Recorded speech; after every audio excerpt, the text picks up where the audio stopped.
meeting. I'm Lonnie Ortiz. I'm the chair of the last board here. And I want to ask everybody to please stand so we can pledge allegiance.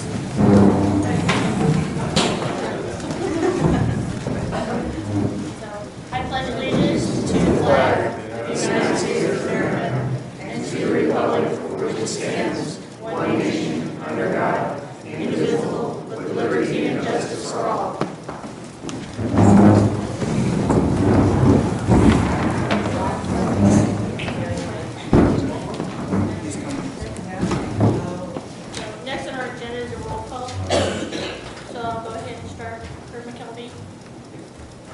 John Jensen. Here.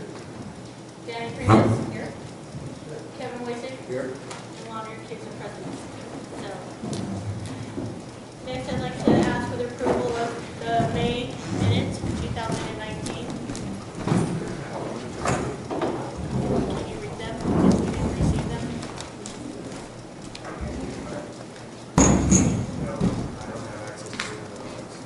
Okay. Well. It'll stand up there.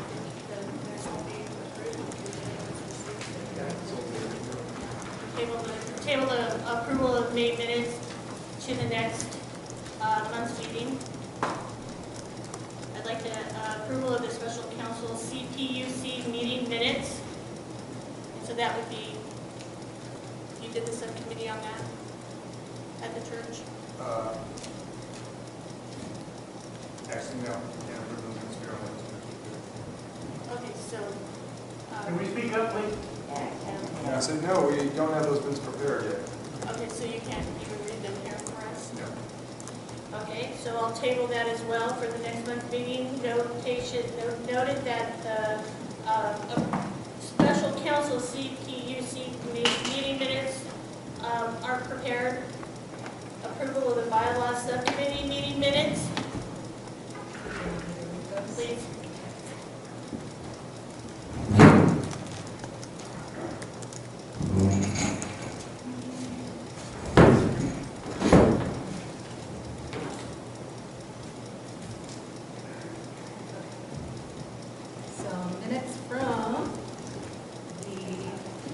Minutes from the last subcommittee on proposed revisions to black bylaws. Present at meeting, Lonnie Urquiza, Danny Primus, Kevin Waycheck, Lourdes Lucerne, Sue Dillard, Dale Grable, and Anthony Primus. The minutes read, the regular meeting of the subcommittee for proposal of revisions to the LAF bylaws was called to order by Lonnie Urquiza at 12:05 p.m. on June 6, 2019. Public input. Dale Grable inquired about the possibility of starting a Lucerne Business Association targeting businesses in and surrounding Lucerne. This followed by a roundtable discussion that took place between council members and members of the public. Suggested changes were noted and will be posted on the LAF website and the Lake County website. Meeting adjourned.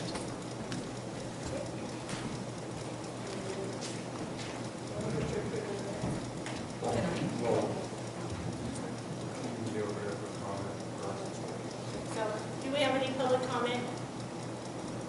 I have one. Sure. My wife and I started a volunteer group of doing some of the weed eating around here for senior citizens or handicapped people that can't afford it, and some of the properties that are neglected. And I've got a sign-up sheet for volunteers. If somebody's interested, just put your name and phone number, put volunteer, and if there's people that need weed eating done, just put your name and number, and put the line up here. And try and get her done. What's your name, sir? Yeah. What's your name, sir? Greg Stan. Thank you, Greg. Yeah. Yeah, thank you. Any other public comment regarding the minutes? I'd like to have us clarify where some of the items in the minutes were,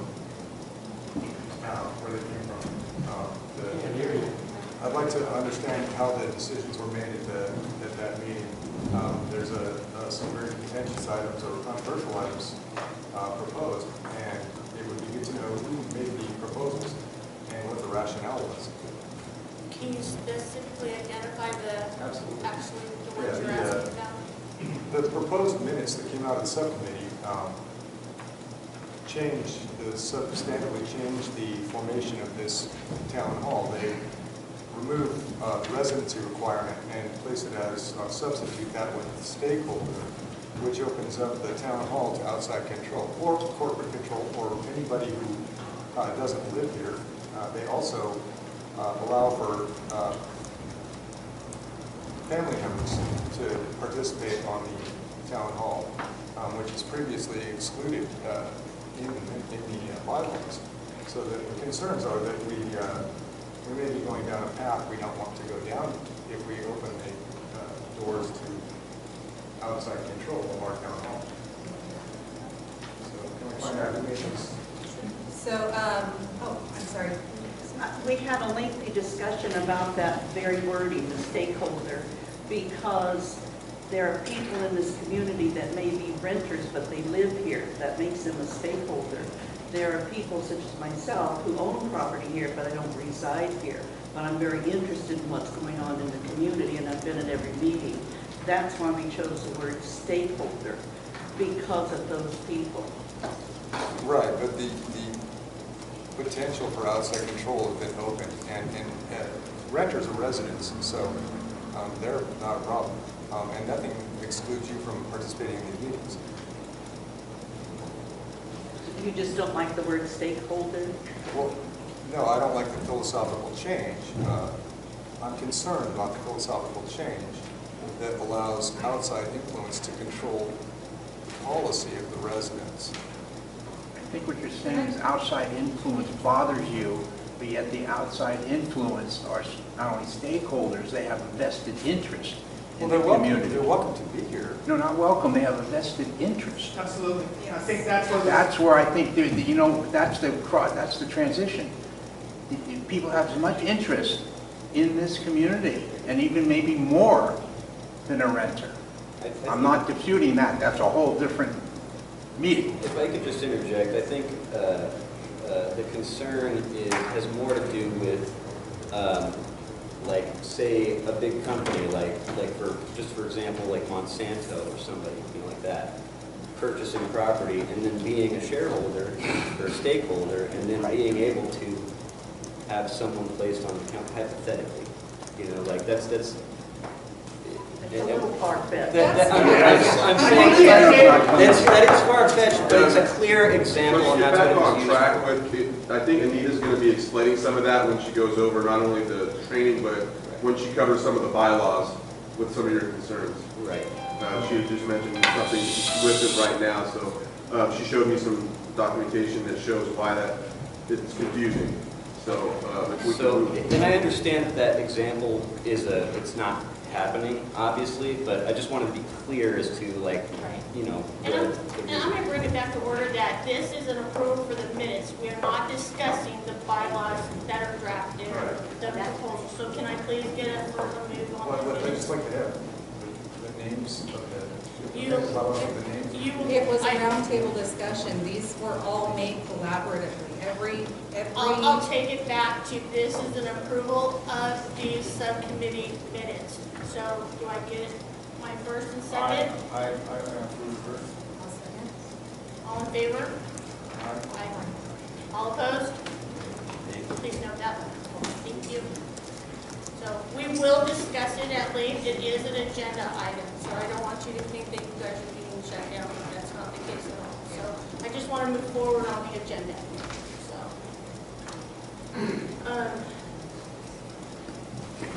next is a public input up to 3 minutes per citizen to provide input on any item not on the agenda, but is within the council's jurisdiction. The council chair can extend the time to accommodate the topic if needed, but cannot discuss it until it is noted on a future agenda. Do you have any agendas? So we know what's on there and what's not? I did send it to the county website, and I did post it publicly, and I sent it to John Jensen to send out to the email list. It was sent I out. apologize that we overlooked Sent out to who? printing them out. I don't know. I People don't have, on your email list or what? according Because I to, never got times a day at 3:57. So, from the Lucerne Town Hall Gmail account.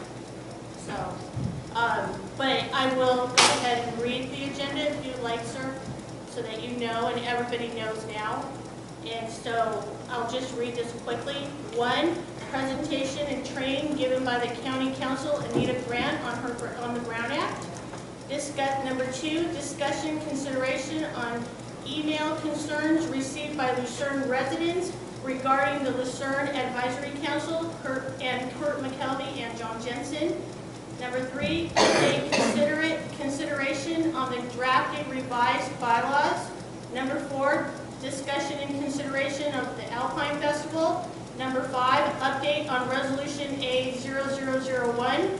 6, update and consideration on the SDWSRF loan. 7, update and consideration on special council meetings on the CPUC water rates.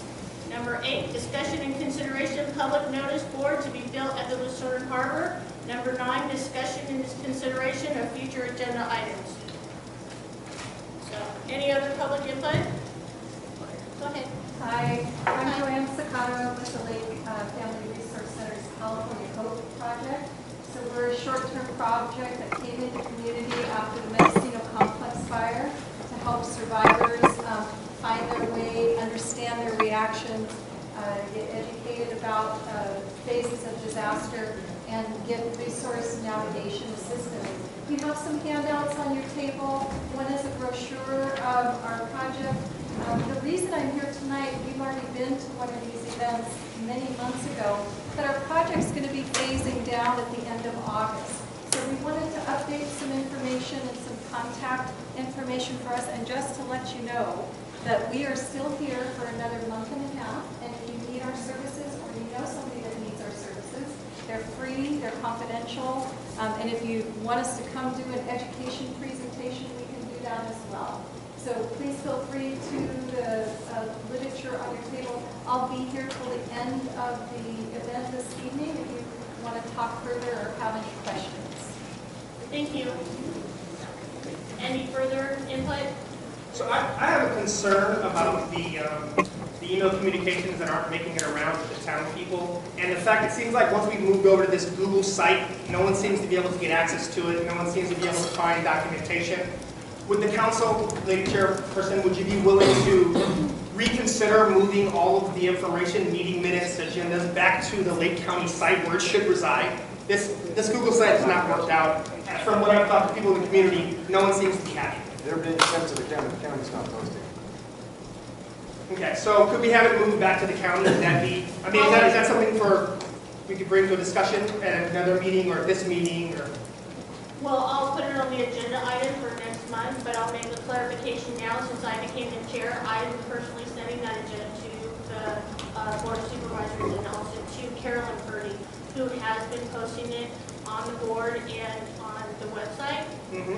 There's a little mishap last month, and we'll discuss that later. So agenda item number 3. Yeah, my concern is more about, it seems like the focus has been on this Google site, which I don't even know why that happened.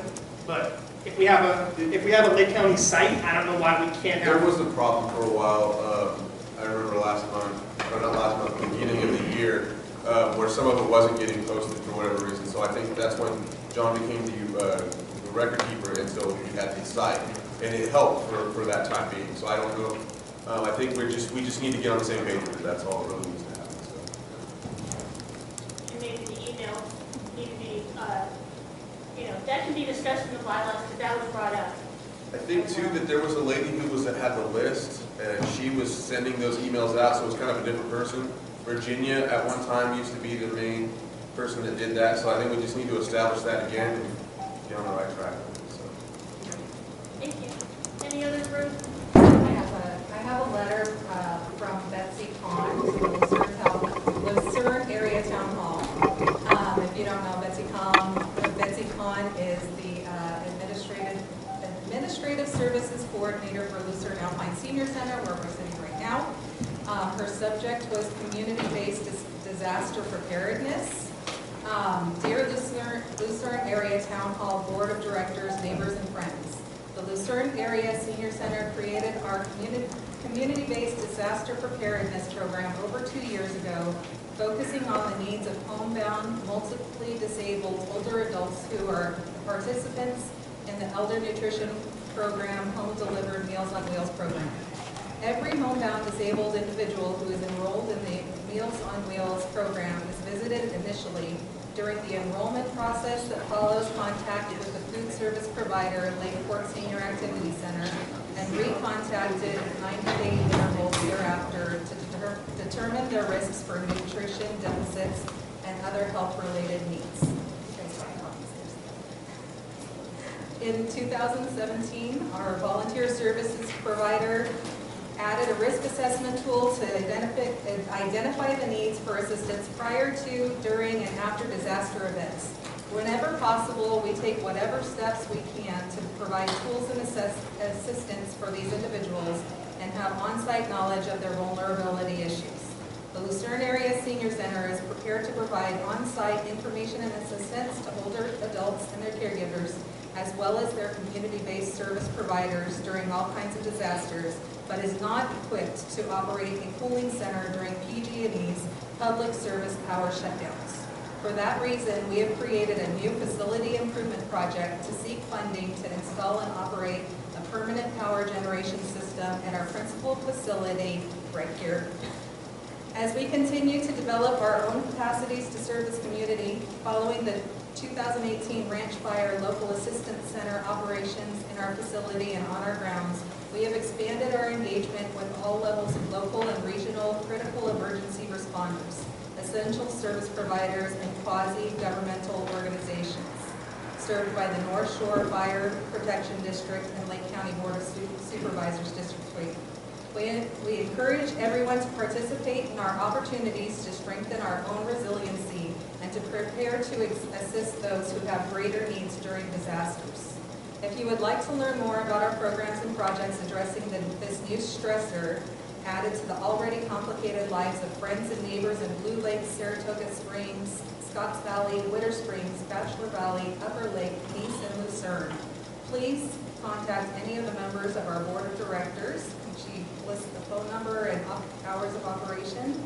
We really do look forward to hearing from you, and thank you for your attention to this evening. It is a joy to work in a caring community with such great neighbors and friends. Best wishes for a peaceful summer, but don't count on it. Count on our dedicated volunteer service providers and community-based systems of care service providers. Signed, Betsy Pond. Thank you. The agenda is posted on the Lake County government site. It's there. I'm looking at it right now. Thank you. So, Yeah, I have one I'd like to bring up to everybody. I'm proposing this from now on. This will be at the, who wants to stand up? we have a problem of getting our word out to people about our meetings on a little sign that's posted on bulletin boards. So we made this up. These will be posted on the bulletin boards, on every bulletin board in Lucerne and in these. And right here will be the agenda. So you're proposing And this? Yes. I'm proposing this from now on to be on the bulletin boards. It says the third Thursday of every month for the town hall meeting, and it gives the address right here. So this is going to be posted on all the bulletin boards. And all they'll do is they'll come over and they'll take this piece of paper off like this. Just taped on. That will stay on the bulletin board and we'll put a new agenda on. That's correct. So, Thank you. What happened to the bulletin board out here? I don't know, I might be glad you guys want.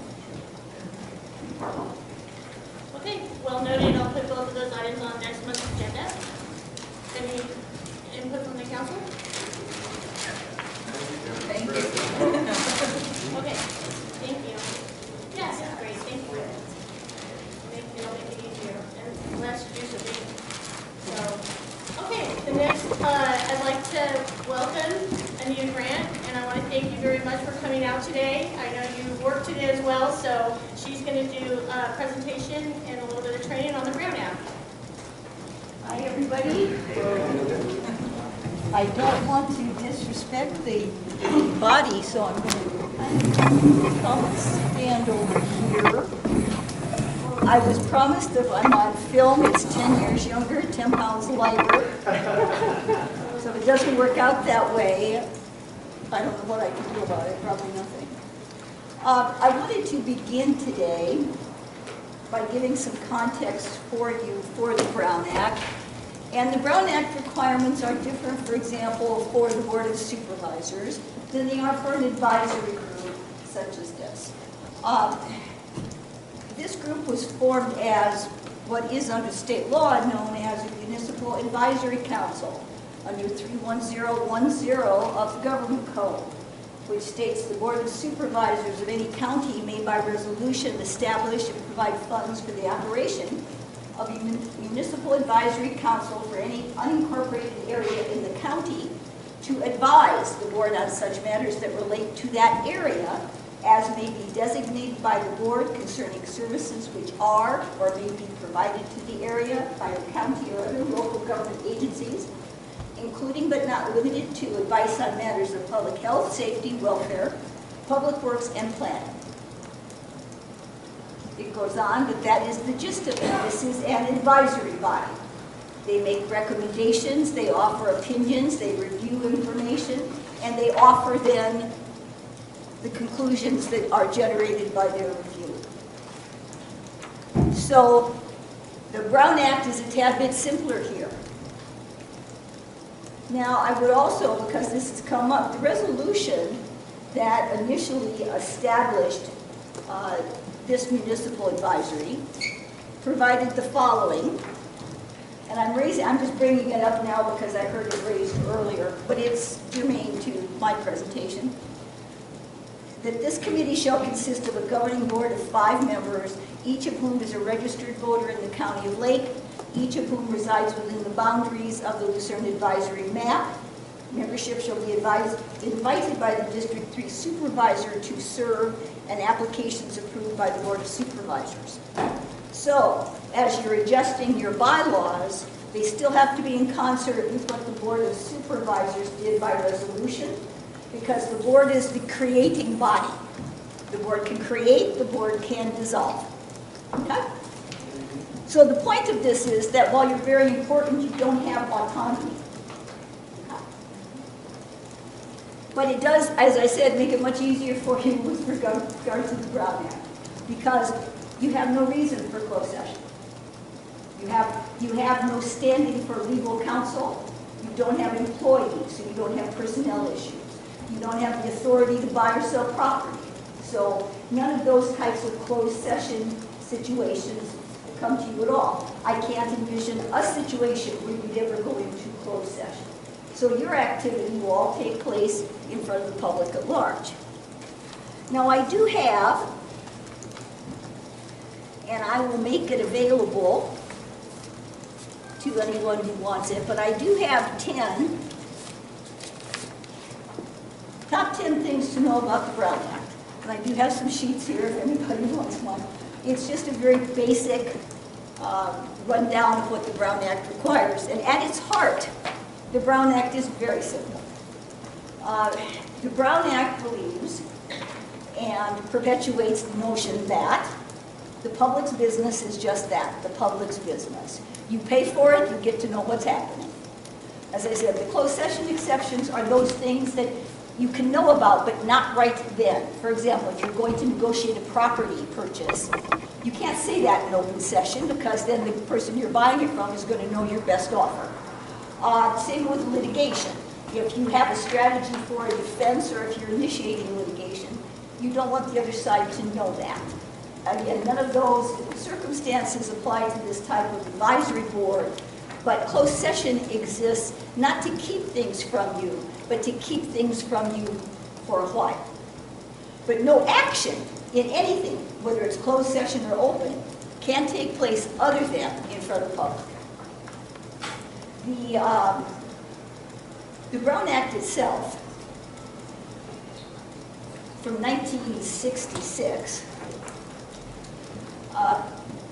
actually from 1953, excuse me, was designed to safeguard the public's right to access. There were a lot of backroom deals, you know, the old cigars behind the curtain type circumstances that made the public distrustful of government. And the Ralph M. Brown Act was designed to open all the curtains, make sure everyone could see, could participate, and truly understand where their tax dollars are going. Okay? The biggest intent of the Brown Act is to ensure that the deliberations and actions of any public entity body covered by the Brown Act are open and transparent. You have the opportunity to ask questions. You have the opportunity to hear everything that goes on. This group is pursuant to the resolution that was adopted by the Board of Supervisors, subject to Brown Act. Now, the agenda, and I've heard some talk of the agenda today. The agenda should be posted somewhere where the public would generally have access. The location, if outside the building is a good place, that's great. Post office, that's fine. If you have a website, it must be posted on your website. It has to be there 72 hours in advance. Now, for example, if you posted it right here, and this building is closed 8 hours a day, that 72 hours doesn't run while the building's closed. So, for example, the Board of Supervisors has a case and posts their agenda in the case outside the building. I saw this gentleman had a plan to put them up all over. Well, more is better. Yes? So does that mean like the town council there is a town council website? So then that is supposed to be, the agenda is supposed to be posted on that 72 hours before the meeting? Yes. Okay. That's exactly right. So that way we can all get it in. That's right, and the agenda materials are supposed to be there. You're supposed to have access to all the materials at the same time this body has access. Now, of course, if they get something at the last minute, if I were to hand them a piece of paper today, then you'd have access to it today. But if I were to have given them something 72 hours ago, it should have been available to you at that time. So you're saying if somebody wants to add something to the agenda, they can do that prior to the 72 hours? No, not add something, but if you have an item on the agenda and somebody wants to submit something in writing, they can do that at the time of your meeting. And then it's available to the public. The point is, when it's available to you, it's available to the public. Okay? So the question that's going to come up later, if that window slips for some reason, if someone doesn't post it within that 72 hours, what is the protocol? You don't have a meeting. Okay, so that is the protocol. That's the protocol. The agenda, I often say, is your promise to the public. Here's what we're going to talk about. Here's everything we're listing. The course of the meeting is how they keep that promise to you. That is why if it's not on the agenda, they don't talk about it. Now, there are some circumstances where an extra item may be possible, something that's come up that has to be taken up before the next agenda and was not known until the posting of this one. But for an advisory group, that will be a rarity. And what's the protocol if that happens? Then your board can determine that by a four-fifths vote, that an extra is appropriate.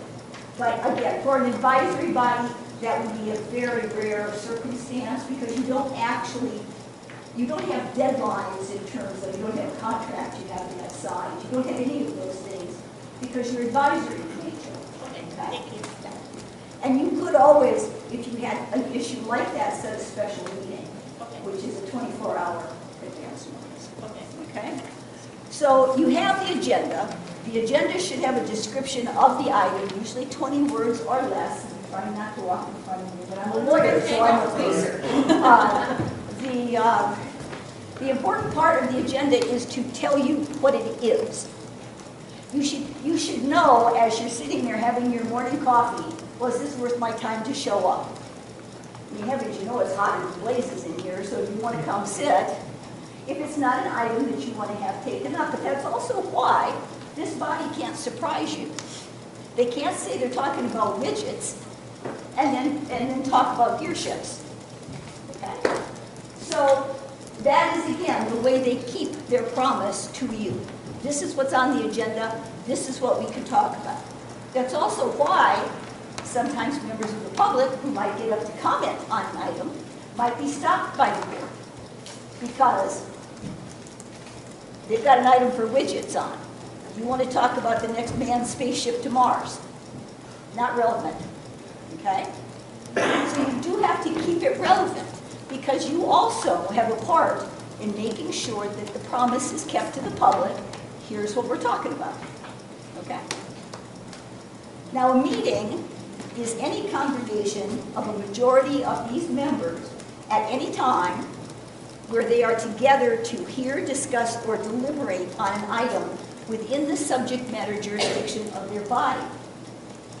Now, that can be direct communications, that can be through sending somebody around.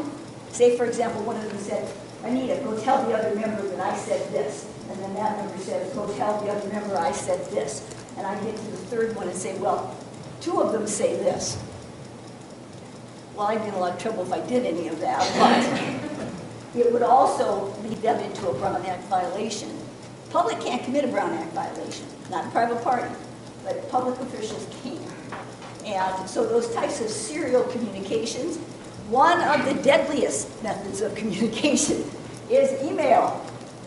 And somebody hits reply all, and they hit it a couple times, and it happens with the Board of Supervisors. They get emails and somebody's trying to raise an issue.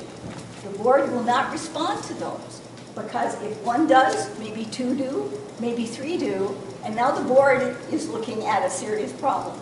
So email should be used for information. The meeting is tonight at 7 p.m. Not something that's going to create discussion or deliberation. That has to be saved for this public forum, where the world can see it if they choose to do so. Okay? Okay, so what's not a meeting? Say one of you get married and they all want to come. Not a meeting, they can come. Now they can't stand in the corner and talk about what they're going to recommend to the board next week, because that would be a collective concurrence. All right, that would be a planned communication. So they can't do that. Can they attend the wedding? Absolutely. Say there's somebody's having a seminar. You know, PG&E's having town halls and seminars and meetings on what to do. Can they all go? Sure, they can all go.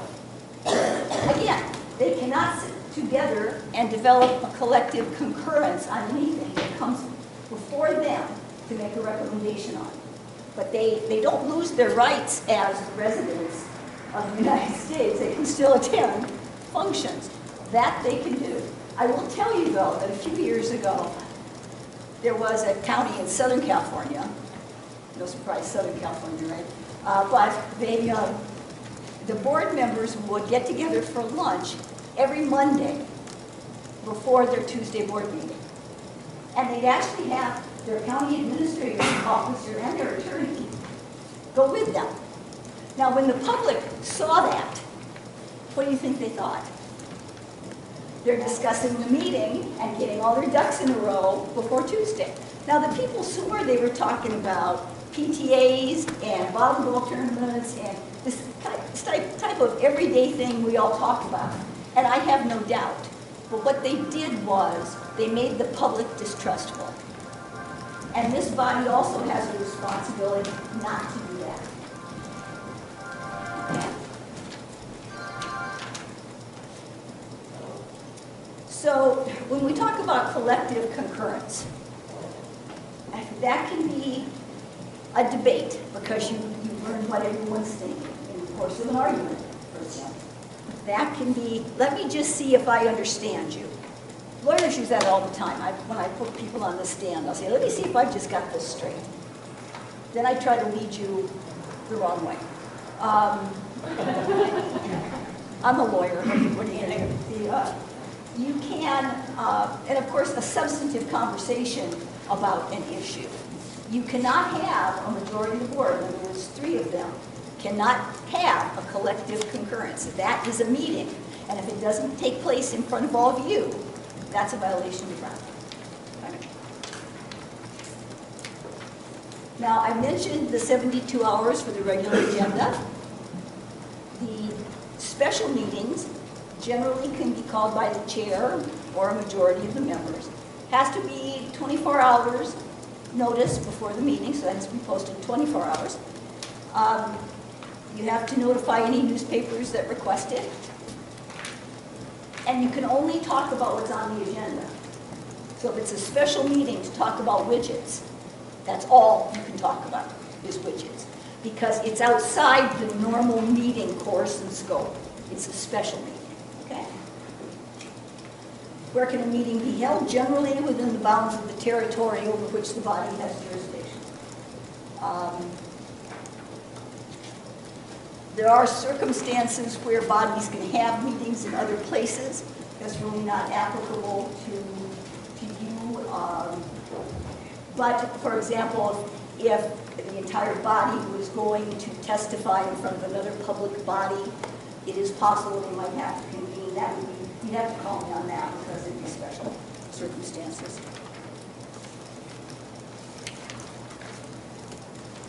Public comment. Now you have two things here, which is very good. You have public input and public comment. Somebody comes up for public input. They're talking about something not on the agenda, but within your jurisdiction. Okay. Within your jurisdiction, for example, the board, I use my example of the person who wants to talk about, manned spacecraft to Mars. The Board of Supervisors has nothing to do with that. I know you're disappointed, but it's true. They have nothing to do with that. However, if the board wanted to, they could draft a resolution to NASA and say, we're all for it. That type of plenary authority for a 3-minute public comment, you may want to give a little leeway there. You can spend 20 minutes arguing about it, or 3 minutes and let the person do their input. What you cannot do is back and forth. You can't discuss it. You appropriately talk about you're going to put something on the next agenda. That's exactly the way they handle it. You put it on the next agenda. You don't allow for a substantive discussion for public input. Now, the public comment, however, I'm sorry, go ahead. Yeah, I was just going to add to that. We just did, I went to the Supervisors Training Institute. They talked about this today about meetings. They said out of 3 things, you either refer to staff or refer, in their case, refer to me. Right. Briefly respond, but if more than 2 have to respond, then they need to agendize it.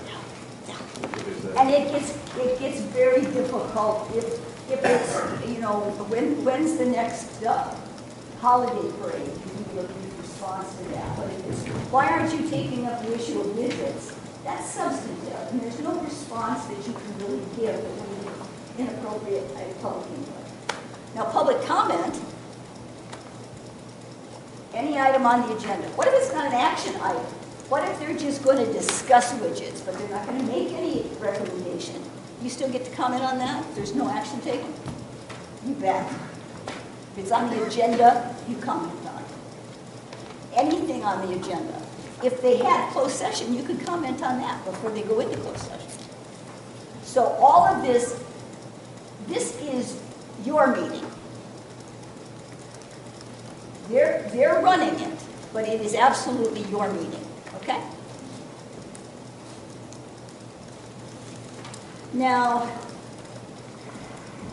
say for example, somebody comes up to the podium and they want to make comment. And the chair says, go ahead, what's your name? And the person says, I don't want to tell you my name. Can you make them sit down? No, they get to talk. Now, there are certain circumstances, like with social services, where they're doing state law special hearings, and they have a roster of names, but they can't make anybody actually sign it. So what they can do is ask you. So it's appropriate for them to ask you your name so they can put it in their minutes, but they can't require it, and they can't make you sit down and be quiet because you won't give it. What happens if you want to get up during public comment to an agenda item about widgets, and this is just an example, and you want to get up, because I can tell you're listening to me, see, so you're in trouble, and I'm going to target you. And you want to get up and you want to say, this wouldn't be a problem about widgets if you weren't also dumb. Can he say that to you? Yes. Yes. He can. He can. 'Cause, course, if I'm sitting here, I'd probably say, well, your lawyer's so dumb, so then you get out. But what happens if he wants to get a drum and bang it every time you start to talk? Can he do that? No. He can't disrupt the meeting. And trust me, I'm using outrageous examples because they're exemplary. And also, I want to make sure these aren't things that actually happen. So, but you do have the right to stop a meeting if there's disorderly conduct. You can adjourn momentarily, ask the person to go, and when things quiet down, come back. Or just adjourn and come back later. Okay. Now, here's one of the most important things about the Brown Act. It is forgiving. People make mistakes. Humans make mistakes. They zig when they should have zagged, and sometimes they make a mistake. So what do? You own it and fix it as best you can. I had a little district once. One of the district people called me up, one of the board members, and said, Nita, I think we might have a problem. And I said, okay, what is it? He said, well, we were going to enter into a contract, and we had a couple bidders, and one of the bidders is a really nice guy, but he does really bad work. And we didn't want to talk about it in public and hurt his feelings. So we went into closed session. Is that okay? Well, no. There's no closed session for not hurting people's feelings. So what did they have to do? The next meeting, they explained they'd done it inappropriately. They put the whole thing on the open agenda. The public got to comment. They started over. In golf, they call it like a mulligan. Okay. It's the same thing. Always better to catch it and correct it yourself. But if somebody points it out to you, don't be defensive. Look at it. If it's wrong, just fix it. But, yeah. My question is that if there's a presentation being given by somebody that is on the agenda item, but no action will be taken because you want the presentation to be presented to the public, because, you know, is that acceptable? Can you do that? You can't do that, but the public is to comment. Yeah. If it's on the agenda, whether you're taking some action or not taking action. So I think the context of that question was in regards to the last meeting that was canceled. I just wanted to get clarification of if that was there. So considering the meeting was canceled, would it still have been appropriate to hold the information meetings? Okay, that's not the information, but the presentation. If you want to have people talk at the senior center that has nothing to do with you, you may be able to do that, but you have to be very careful because you can't say, well, we're not having a meeting, but we're going to go through the agenda. Right, because the item was on the agenda, so therefore you So should either, not. I'm sorry, I apologize. You have to ask the chair. Chairman, speak. Yes. What happened was a few hours before the actual meeting, it was canceled and the fire chief wasn't noticed, so he showed up to talk about the PG&E rolling blackouts. So people met outside to just get the information from the fire chief. The fire chief, I would never tell the guy who might come running into my house to save me that he can't do whatever he wants. So that wasn't inappropriate then? Well, he's not talking, as long, you can't have your board convened sitting here. If you're talking to just a group of citizens, Yes. you know. But again, that's something that should happen few and far between, because otherwise it's an attempt to be clever. We're not having a meeting, but we're doing everything we do if it was a meeting. Right. Okay, so. I want to clarify this because presentation, I want it to go forth, but not the rest of the agenda. So, but the presentation was on the agenda. So that's where I don't know why. Right, and what I'm telling you is, you could not have him make a presentation on the agenda. If the fire chief still wanted to provide information to the public, since he was here, and just talk to them, that's a different thing. But the fire chief can't make a presentation to your board as part of your agenda if you can't convene. Okay? So, if I come and, say for example, I'm here, I'm going to do the Brown Act presentation, and only 2 of you show up, which would have been very hurtful, by the way, but not completely unexpected. But anyway, so 2 of you show up. You can't do a quorum. Now, could I have sat in the back and just, if people were milling around and answered questions about the Brown Act for them? Well, sure I could. But could I come up and stand here and say, I'm here today for the board? You have to be very careful with those types of things, okay? Because, again, it's not a game. Keep in mind, this is a promise made to the public how you're going to do their business. And it's a very serious promise. And it's so serious that if you violate the Brown Act and don't correct it, it's civil action, which could be costs and attorney's fees, and even criminal penalties. So it is serious, but as I said, it's also extremely forgiving. If you correct a mistake and honestly explain what's happening, you can do that. If you make a mistake, bring it back, tell the public. I truly believe we all forgive. We should have zigged, but we zagged. What we don't forgive is sneaky, right? So as long as everybody knows everybody else is human, that's not a surprise to anyone here. If a mistake is made, just fix it.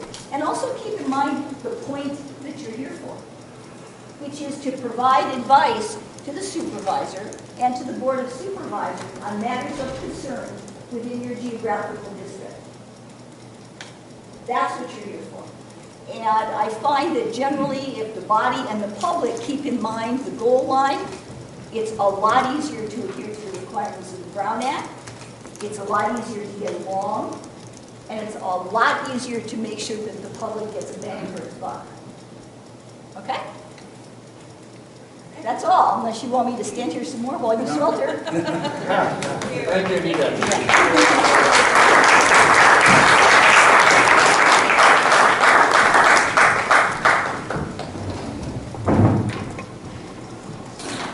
Okay, the second item of the agenda was discussion consideration on emails concerns received by Lucerne residents regarding the Lucerne Advisory Council, Kurt McKelvey and John Jensen. So, I just want to... Oh yeah, I keep reading that. Yeah. Yeah, that's okay, I'm not perfect. So, is there any public comment regarding this agenda item?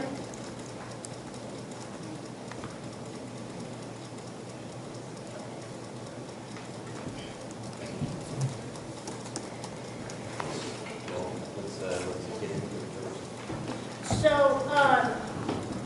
on June 24th at 6:57 a.m., I received an email complaint from Diane and Charles Bain asking why the last meeting in June was canceled and asking that John Jensen and Kurt McKelvey be removed from the advisory council.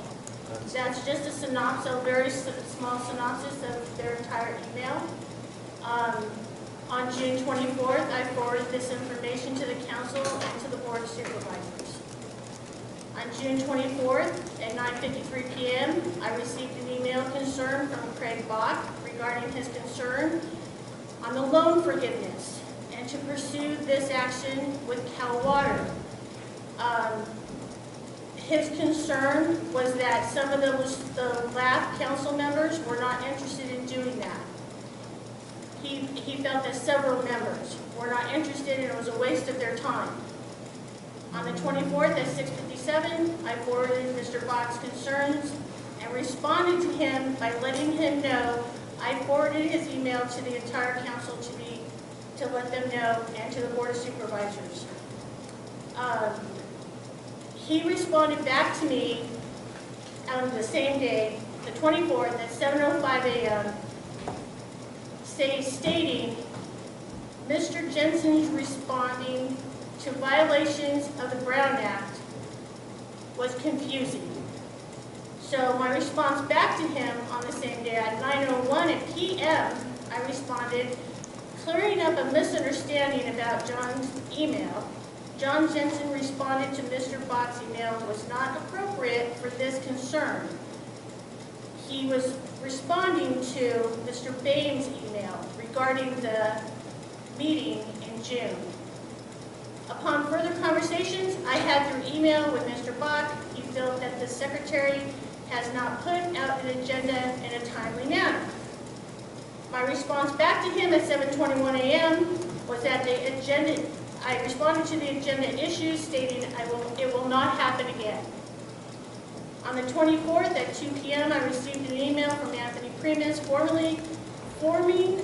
sending a formal complaint regarding John Jensen.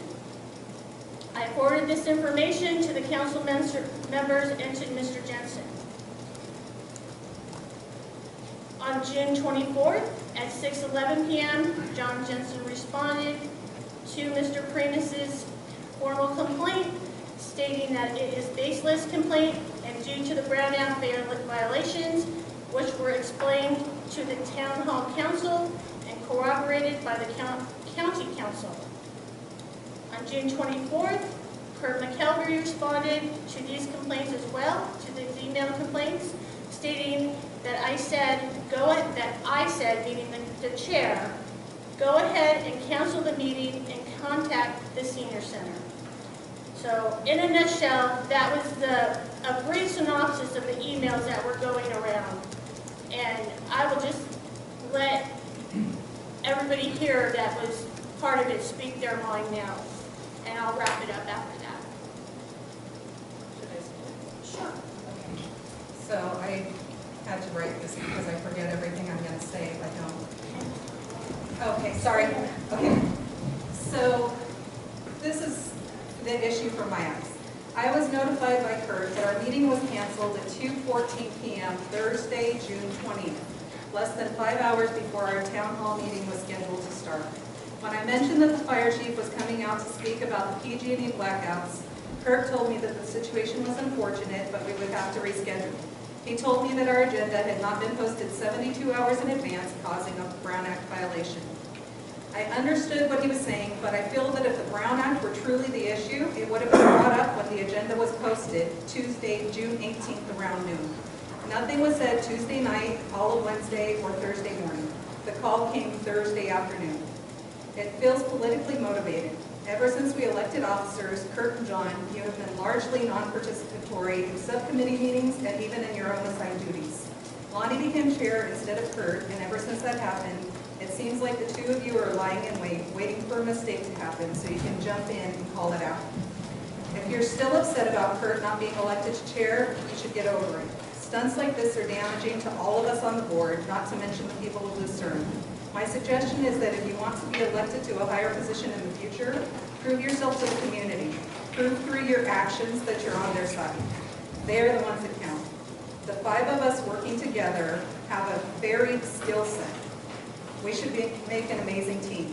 We should have had 2 years of nonstop progress with our district supervisor and his go-getter attitude. We're a little late, but I would really like to start that now. Let's shake off the negativity and work together. The people of Lucerne deserve better than this. Thank you.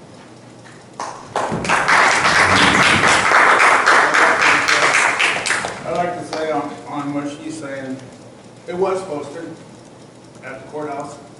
If you like, the pictures right there showing that there was going to be a meeting.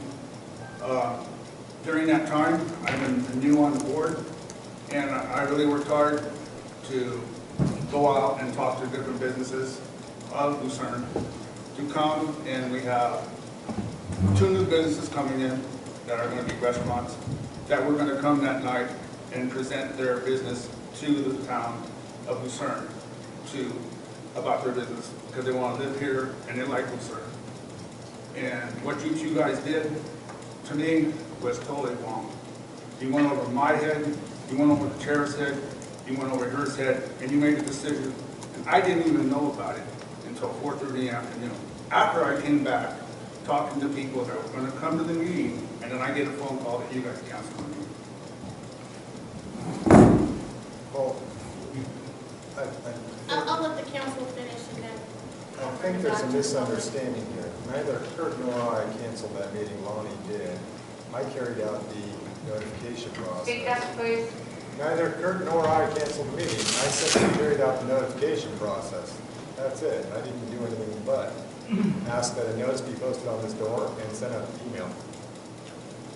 I didn't cancel the meeting.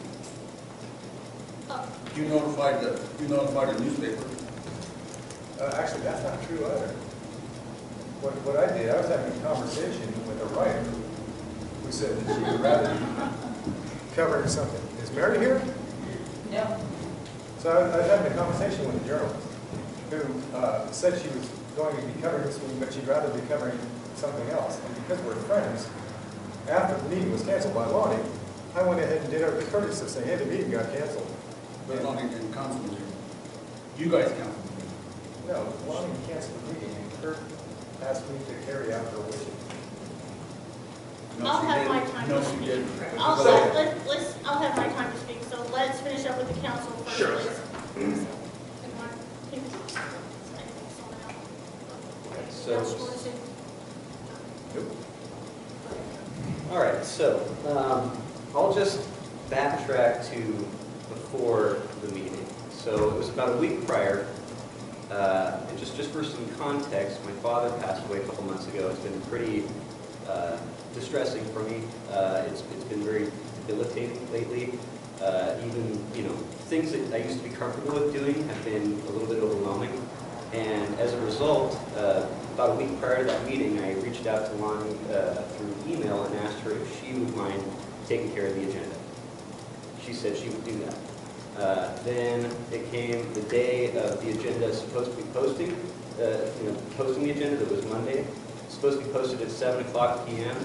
I had been to the post office that day, did not see the agenda posted. Usually I have it posted on Sunday, and I didn't see it posted. So I started contacting Lonnie to try to reach her about the agenda and whether it was going to be posted on time to meet Brown Act requirements. I wasn't able to contact her until about 5 p.m. on Monday. it was 5:38 p.m. So, approximately 5 p.m. So, at that point, we discussed the agenda. We were able to talk about certain revisions or changes to the agenda, and then she said she was going to make those changes and then email me the finished version of the agenda.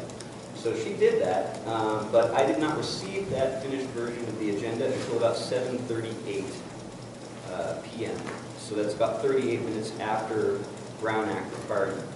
And I remember saying to Lonnie, I'm pretty sure there's not someone there standing with a pocket watch to make sure we're posting on time, but it's the principle of the matter.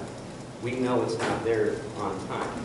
So the next day I suggested to her that the meeting be canceled or rescheduled. Lonnie cited that she was embarrassed. She felt embarrassed because the fire chief was supposed to be there. She had all these things that she wanted to notify the town about, and she was embarrassed that she'd have to cancel the meeting, when she had all these things planned for her, which is understandable. But I reiterated that if we were to go through with having the meeting, it would be a violation of the Brown Act and against the law. Whereas if we cancel, that's inconvenient. It's unfortunate, but it's not illegal. It's not illegal to cancel. So this was the recommendation. This was what I urged her to consider. She decided against that. Then it came to be the day of the meeting.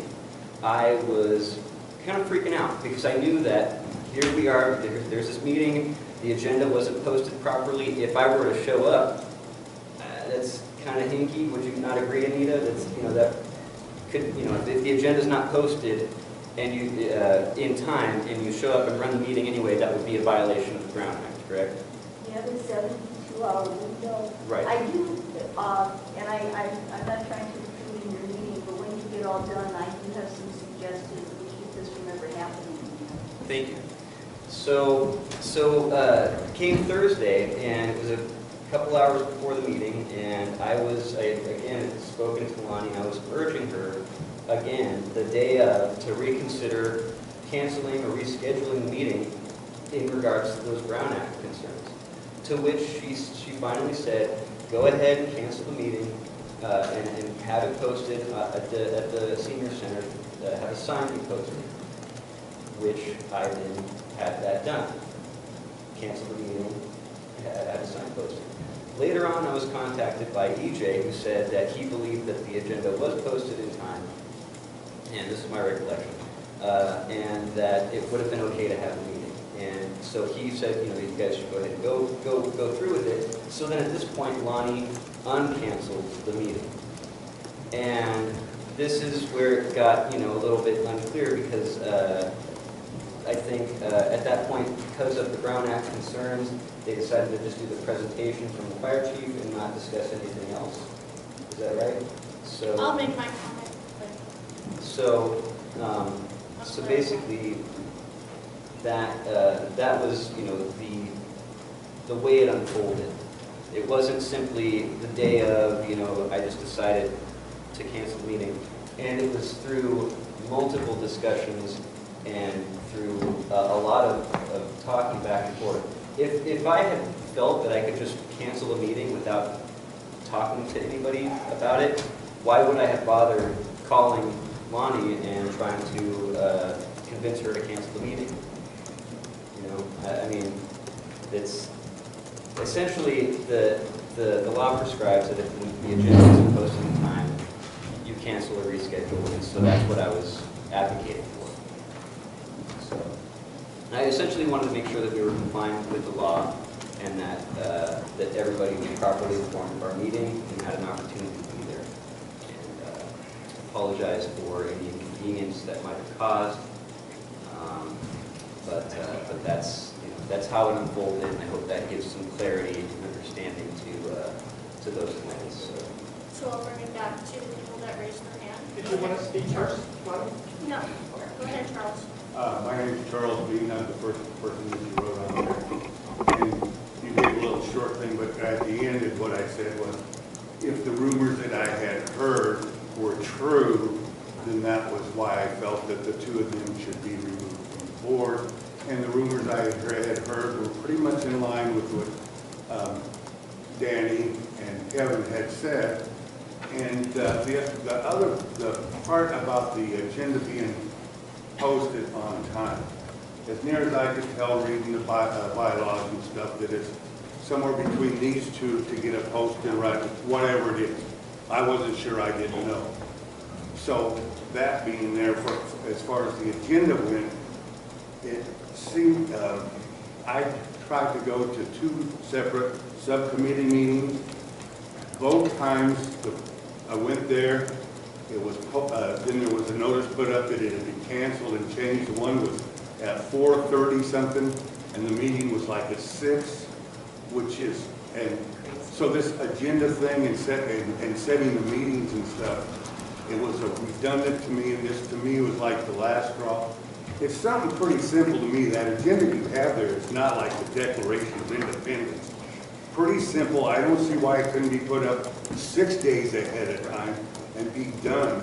I mean, to me, that is just total incompetence.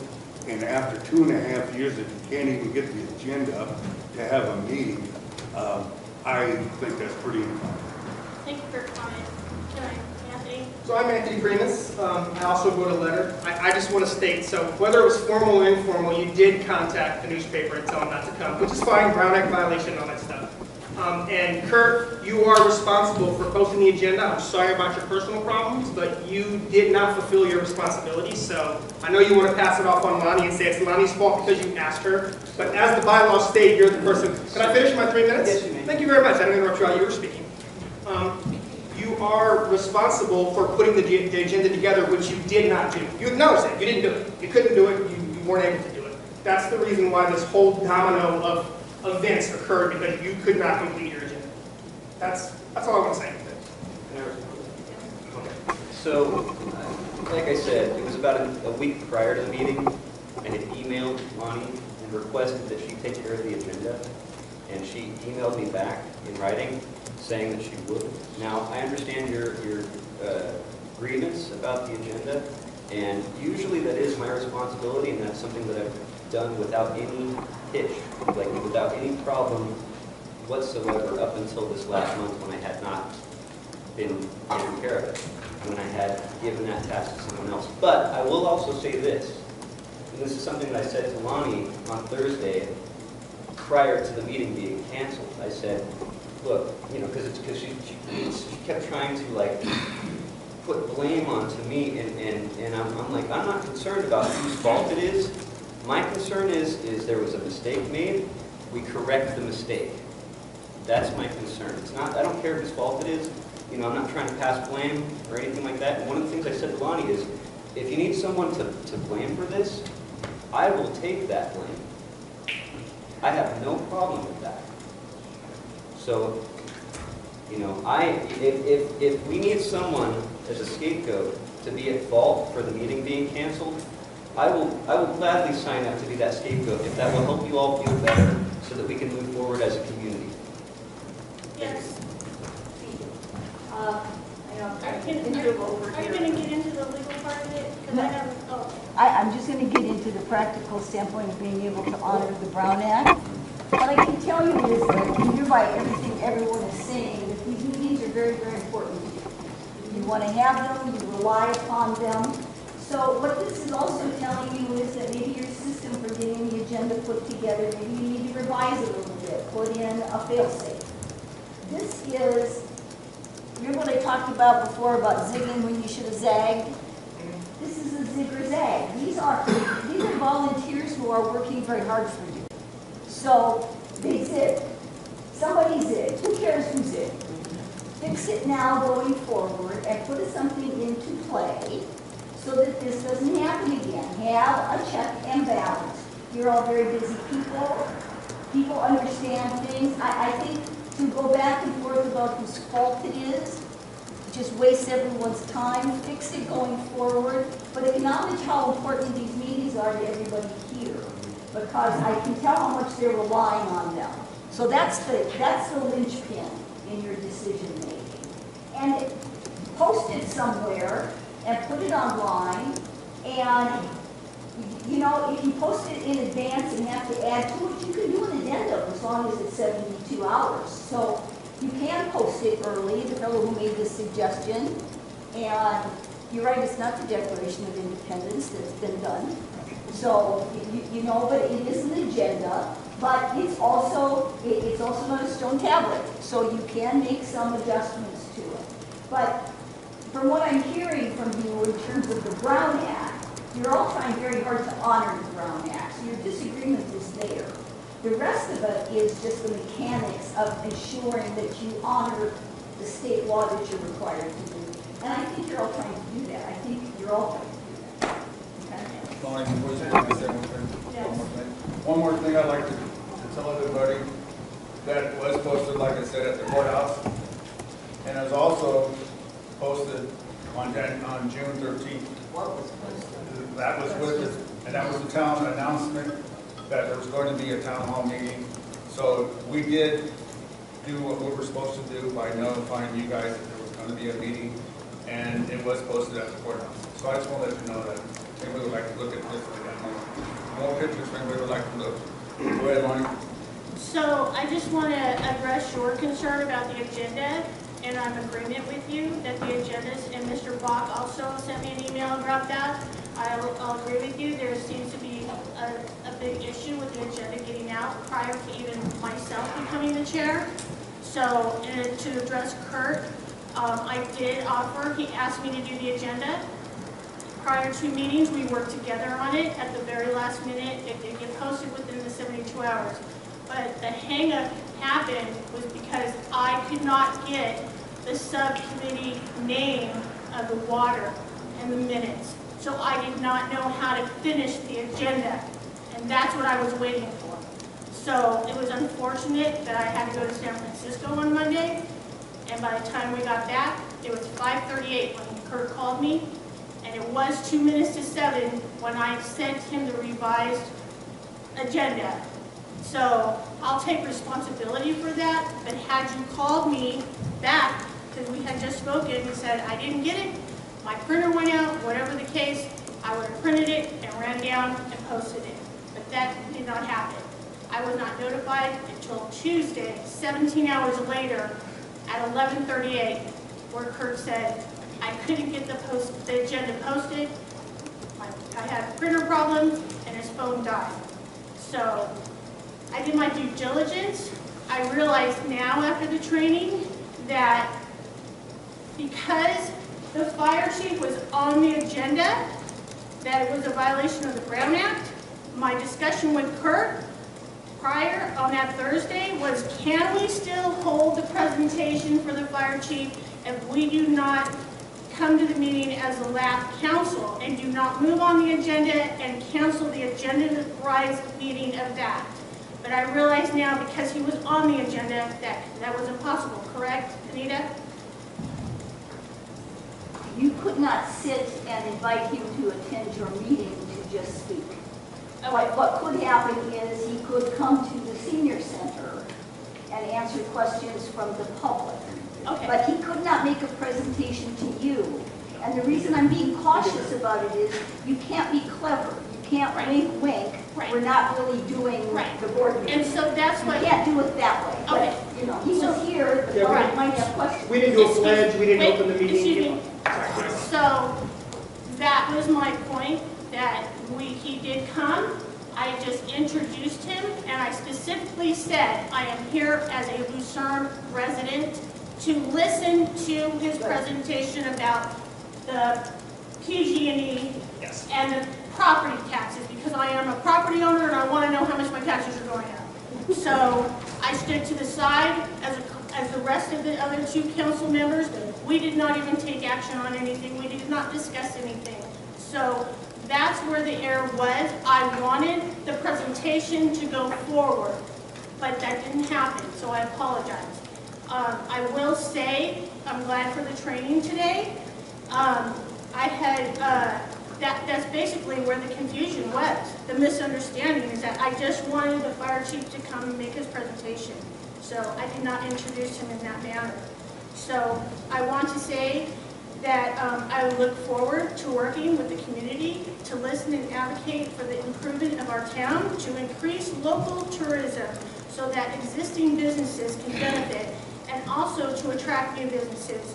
We should encourage an open and friendly environment for the residents, property, and business owners in Lucerne to participate in the LAF meetings. So, thank you for coming, everybody. Can I listen? Any other further discussion? I'm sorry, I just want to say real fast. My main concern, the agenda stuff, that's secondary. My main thing is with the council being able to work together from Danny's thing. Because if you guys can't work together, we aren't going to get anything accomplished. Are you guys going to be able to work together or not? That's my number one concern on this. I don't see any future issues. Go ahead, Ethan. Yeah, I'm just going to add, because I know my name was brought up, and when this information was sent to me, immediately, well, the first there was the call, and with the call, I assumed that it was okay because it was posted. I seen it posted. The canceling, I didn't know if you had communicated that with each other yet, so I said just have a meeting. Of course, there was no pointers or training in place yet, and I've been working with Anita to set a date to do that, and I was hoping that we could kind of just get there, and we're here now. So when I got the notifications about the concerns of removal and whatnot, I really wanted to expedite the training and also try to hash it out here so we can move forward. As you can see, many people are here, and we want to get these things to you, get their voices out to you, so you can give me some advice, like you did with the funding for the harbor and things like that. That's the point of all of this. The other thing is that there's things that can be done. You can leave these items on the agenda. If like, let's say that Kurt doesn't make it, or John doesn't make it, or Kevin doesn't make it, or whoever, but there's a quorum, you can move those items later. You don't have to keep forward with them. It doesn't have to be addressed. You can, as a council, you can say, no, they're not here, I'd rather them be here. And just, even if you think that they're going to have an issue with it, just say, I'm going to wait because I know it's important to him, and just have that same common courtesy and respect. The other thing is if there is a presentation, they're usually not action items. And the people that come to us are only coming because they know people congregate to these meetings. So if there is no quorum, or we think there's a cancellation, just say, I just want to make a statement or something like that, maybe even record it and say, we're not going to have anything on the town council, but because they came, we don't want to waste their time. So public, if you can be a part of watching the event, and we can move forward from there. Another example, and I'm just trying to think of options to help with this, and maybe keep a running agenda so you could always have some of these same issues. I don't foresee any further issues. I understand that completely. It's sort of a tricky gray area because it was two sides of the Brown Act that I wanted the presentation to go forward without any representation of the lab, but it wasn't communicated correctly, obviously, to Kurt or to John. Maybe if I would have explained that to you personally, I think we could have avoided this. So that's basically what, but I hope that there won't be any more issues. And so I just wanted to accentuate that. The bylaws, I know there's issues and discussions about the bylaws. I think the people that were part of that aren't here, the ones that really made a lot of the changes and whatnot. But either way, even in the bylaws, I still have to be the deciding approval of it. And for me, if I can get you guys to agree on something and everybody here to agree on something, we'll move forward with them. But if not, I think we just kind of need to sit here and keep doing this until we can all get on the same page. For me, I want to be able to make this town, have these meetings, or not make this town, but have these meetings for this town, and let's get things done together. So I'm glad we're having this. I thank Anita for coming. And I know Kevin had called me today too and asked Jim to be here because he wrote the initial bylaws. And Kevin asked if I had a problem with it, but I didn't. I think Jim was respecting my wishes to know if I'd allow him to, but I have no issues with that. I don't have issues with any supervisors coming to the meetings and whatnot. That's just me. So I'm just giving that insight, so I hope that helps. Thank you. So I'll go ahead and move to the third agenda item. I'd just like to commend you, Lonnie and Kurt, for an abundance of caution in canceling the meeting. I think that was a wise call, and I think it protected us. Regardless of how sloppily we did it, it protected us. Well, I understand the whole process of the presentation. So, like I said, I think it was a gray area. I think if I would have communicated directly or more clearly, then it would have been avoided. So, but I'd like to move on to the next agenda. If I could just real quick, I just wanted to make a comment. Your board has agreed with the chair. Oh, thank you.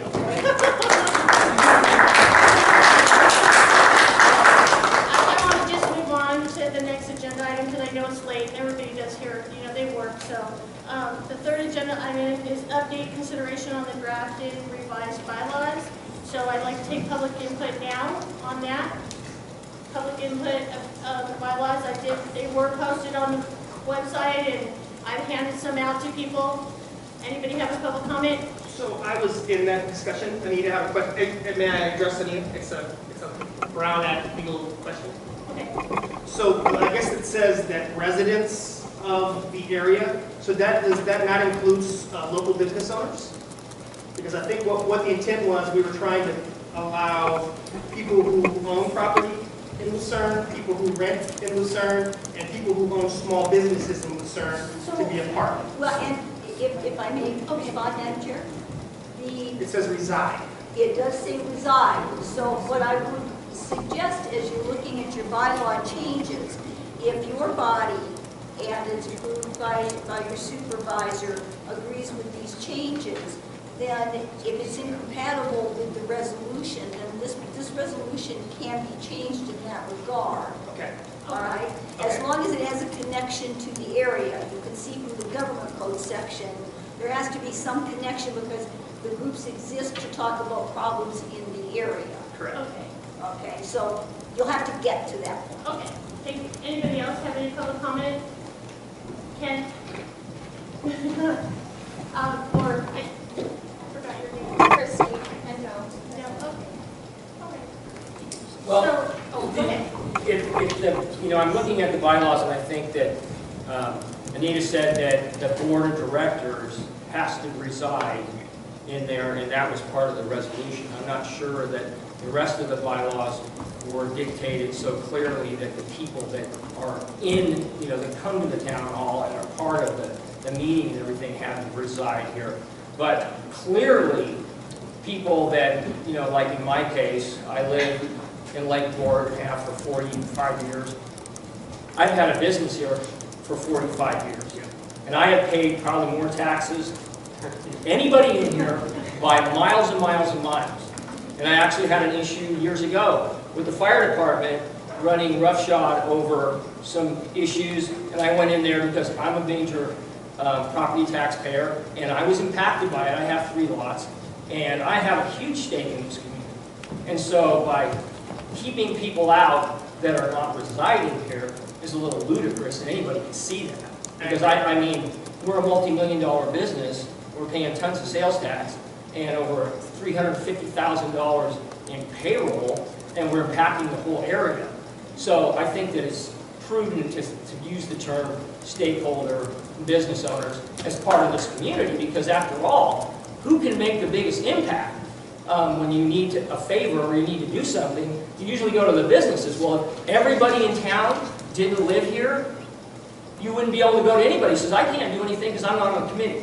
I mean, I'm not part of the town hall because I don't live here. I own the business, but I don't live here. So you can see how ridiculous that would be not to include business owners in the town hall membership. Now, as far as changing the resolution, having someone like say I wanted to be on the board, that would be up to EJ and changing the resolution, and maybe that's something you want to do in the future. But definitely, these people need to be considered whether they own property or because they have a vested interest in it. So that would be my comment, because I love Lake County as a whole. I don't separate it into jurisdictions and necessarily departments. I work with EJ, I work with Jim, I work with Rob Brown, everybody around the community, because we're all in this together. But the decisions made here are about this regional area, and I'm a big part of this area and have been longer than almost 99% of the people in here, and I really care about what goes on here. So it would be nice if I could have something to say about it.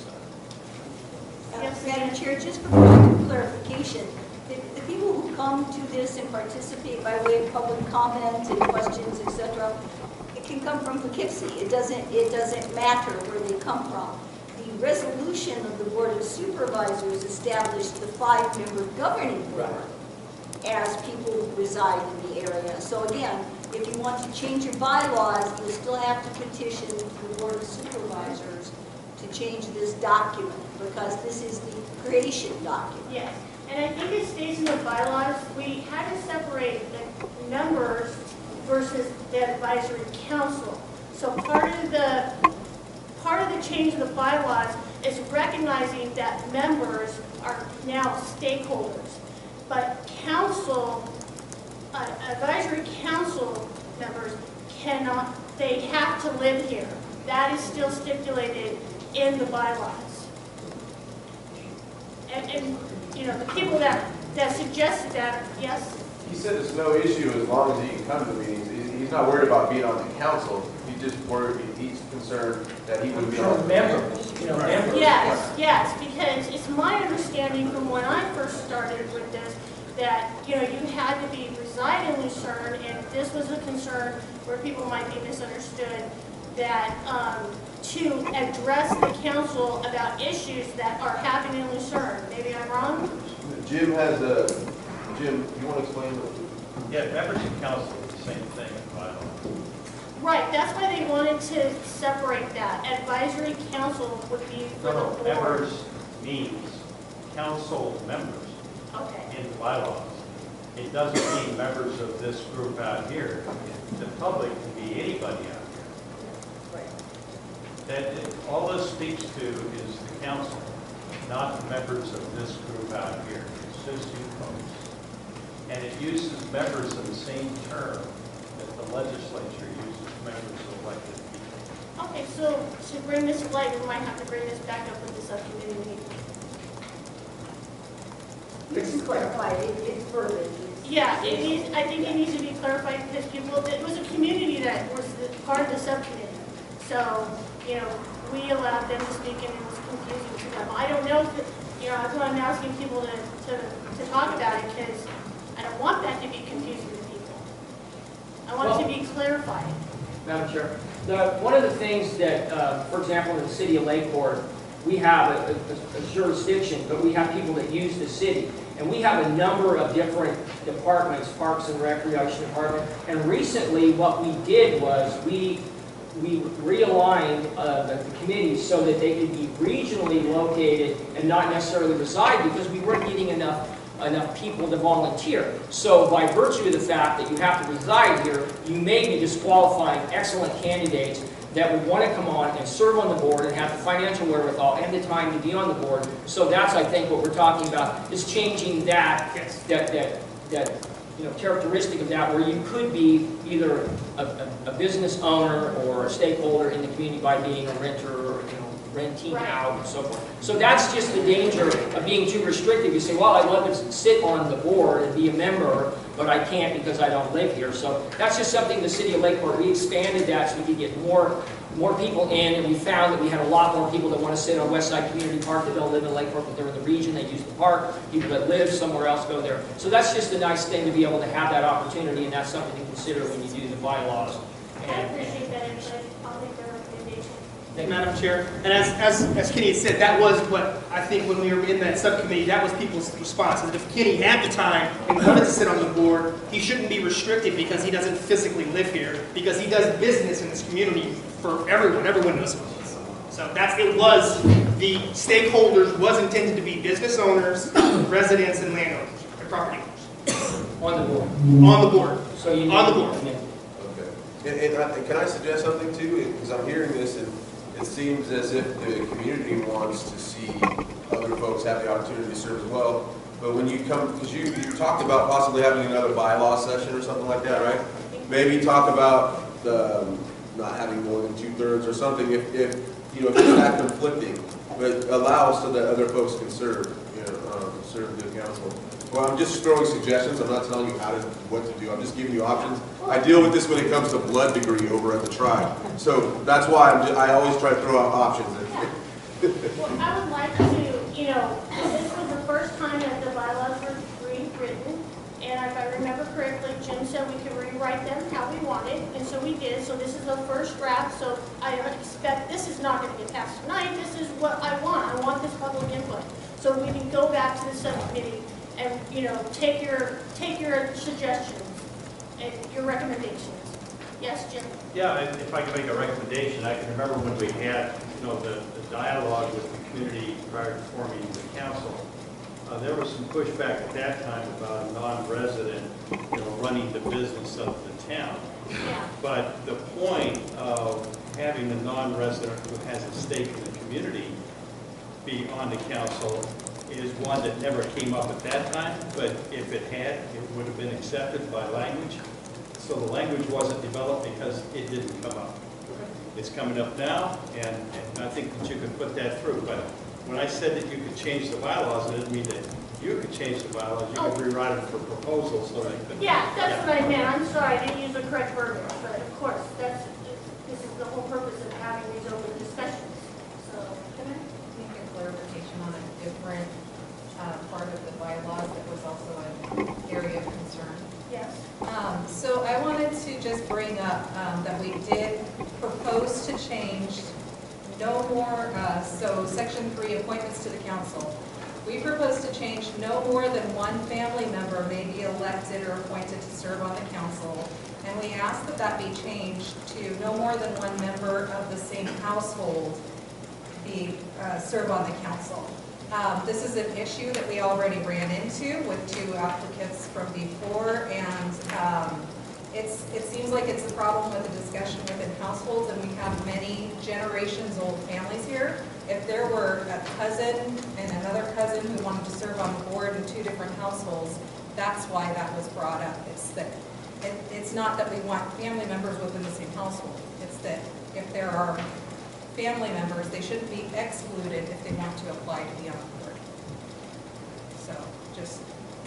Any public comment on that?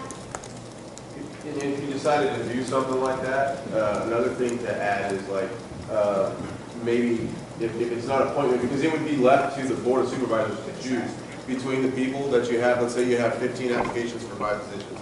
Then it would be upon them to say, well, they're related, or they're this, or they're that. But then again, you could also add to those bylaws to leave it up to everyone out here. That's another thing that I know some other board of supervisors have mentioned, that they would rather see you nominated and elected from the floor here rather than us choosing or us just kind of confirming it. That's up to you as well and up to this group. And if that's what this town wants and this last wants, I can bring it forward that way. I'm all for that. Okay, that also was discussed in the bylaw subcommittee meeting, and, as I stated, the residents, or I don't know what you call call, I call these members, but Jim says no because members means us, so. But they, yeah,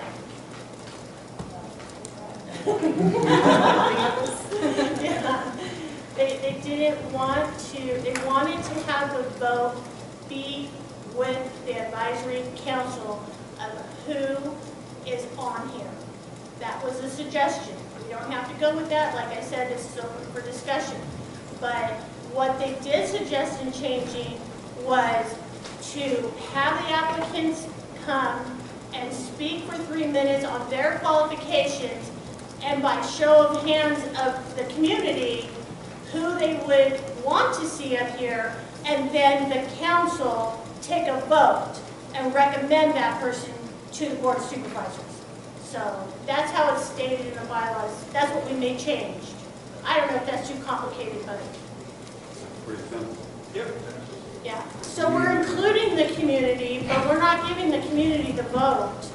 But we can change that. I mean, I encourage everybody to come to the next subcommittee meeting. Madam Chair? Yes? You know, the way that the United States work is it's a representative democracy. And if anybody knows anything about the Health and Safety Act, Prop 57, it proves that a lot of people don't know what they don't know. And what we do is we elect representatives to vote for us. And the California Health and Safety Act actually decriminalized and put millions or hundreds of thousands of criminals on the street because people went into the booth and they didn't know what they were voting on, and they didn't know what they didn't know.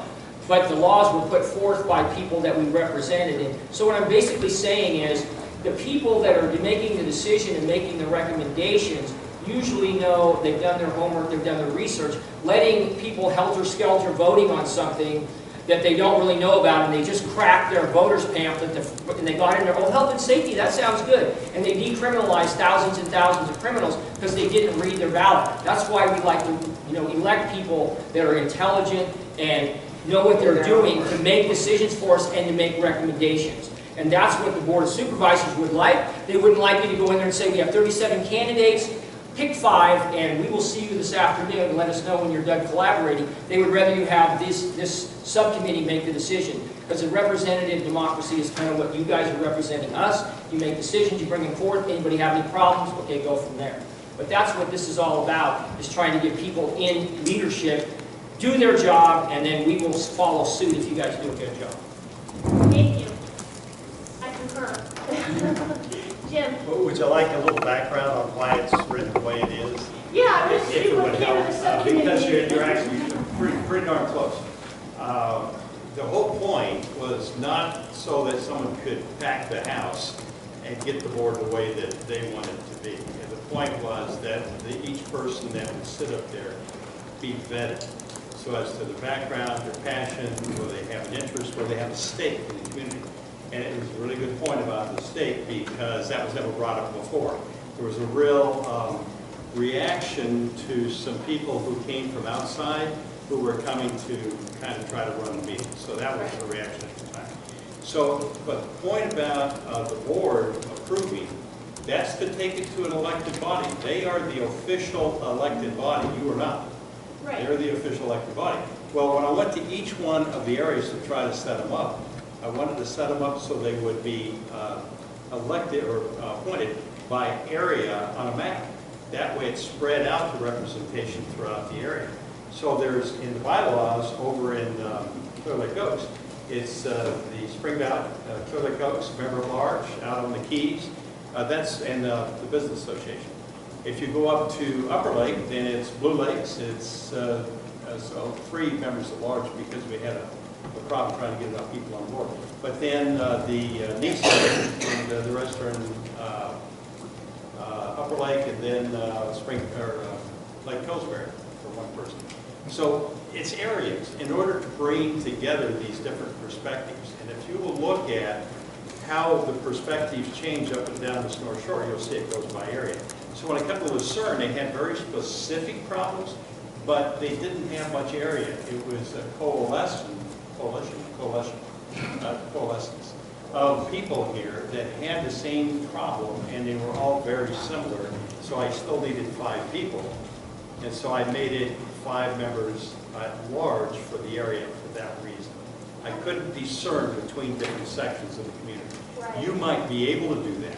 I think we I just can, couldn't. because I've talked to people in Nice, and they don't feel part of River Lake or Lucerne, and I'd like to include them. And I've talked to people in Glenhaven, and they don't feel part of either one either, so maybe we could. Glenhaven belongs to Clear Lake Oaks. Oh, it does? It does, and Okay. they have a member that is for there. Okay. Nice doesn't identify with Upper Lake, and Blue Lakes doesn't identify with either one, and Lake Pillsbury doesn't identify with any of them.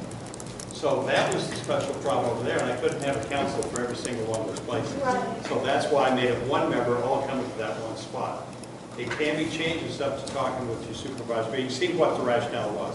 It was a real problem separating out amongst the different thought processes that people had and their different problems. Thank you for that input. Any other further discussion on the bylaws? I got one, I'd like real quick. From the stakeholders, in our bylaws, it says that we're supposed to have a map of Lucerne, and I have it right here. So it will be in our bylaws, and it goes from Foothill down to Conotag. And so if there's any question from anybody that's a stakeholder, we can look on this map, and we can identify where that person's living. So this will be in our bylaws all times. So if there's any questions on the stakeholders, it's right here. We can just look on the street and we can identify that person. Well, it identifies our boundaries. And our boundaries. More or less. More or less, but it goes from Foothill all the way down to Conotag. I think you're talking about residents as Right. opposed to stakeholders. Right. Stakeholders are somebody that. Well, the don't- stakeholders would be any of these people living in these homes or rentals. Well, in our verbiage of the bylaws, the stakeholders are, we identify them as residents, business owners, and property owners. So Right. that's why he's That's why I got it. referring to it that way. So I have just a quick question.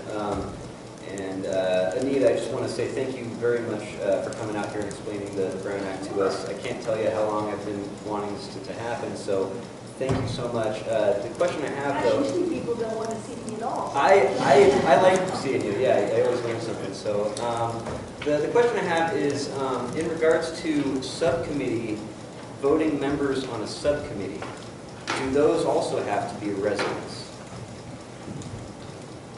Well, right now, your membership requires residence. Okay. So the subcommittee has to be members of your body. Is it, oh, okay, I see. So, yeah, that answers your question. Gotcha. So does that mean that if a non-resident were to come to a subcommittee meeting, that they need to be kicked out? Oh, Or no, they can sit They in? just can't vote on that. Right, Yeah, okay. yeah, they can make Always comments. participate. Got it. Okay. Yeah, that's never a problem. Okay. Thank you. Any more further discussion on this? I have one question for you. This has to do with the Brown Act and advertisement. If we wanted to bring in, let's say, Channel 5 News to our meetings, can we do that? It's an open format, because it's public. Anybody can record a public meeting. I mean, like, could we have them attend, like, we have the record leader, but let's say we wanted to have a news station, or we wanted to have the same people that You film can ask the, anyone to come, and any member of the media, if I had a camera and just wanted to hold it up right now, I could record it too. Right. Anyone can record it. okay, I just want to know if we No, can that's a good notice. question. Thank you. So I'm going to propose that we do another subcommittee meeting so we can make these changes or recommendations again. And I'll post a public notice. No, I'm doing it now. So, do you have a recommendation? No, I wanted to write it down. Oh, okay. So, Do you think that you can come?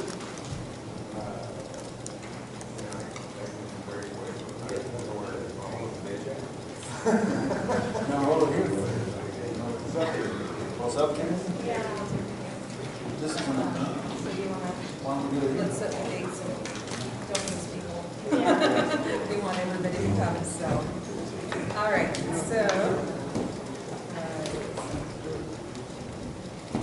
Do we want to have it soon, like next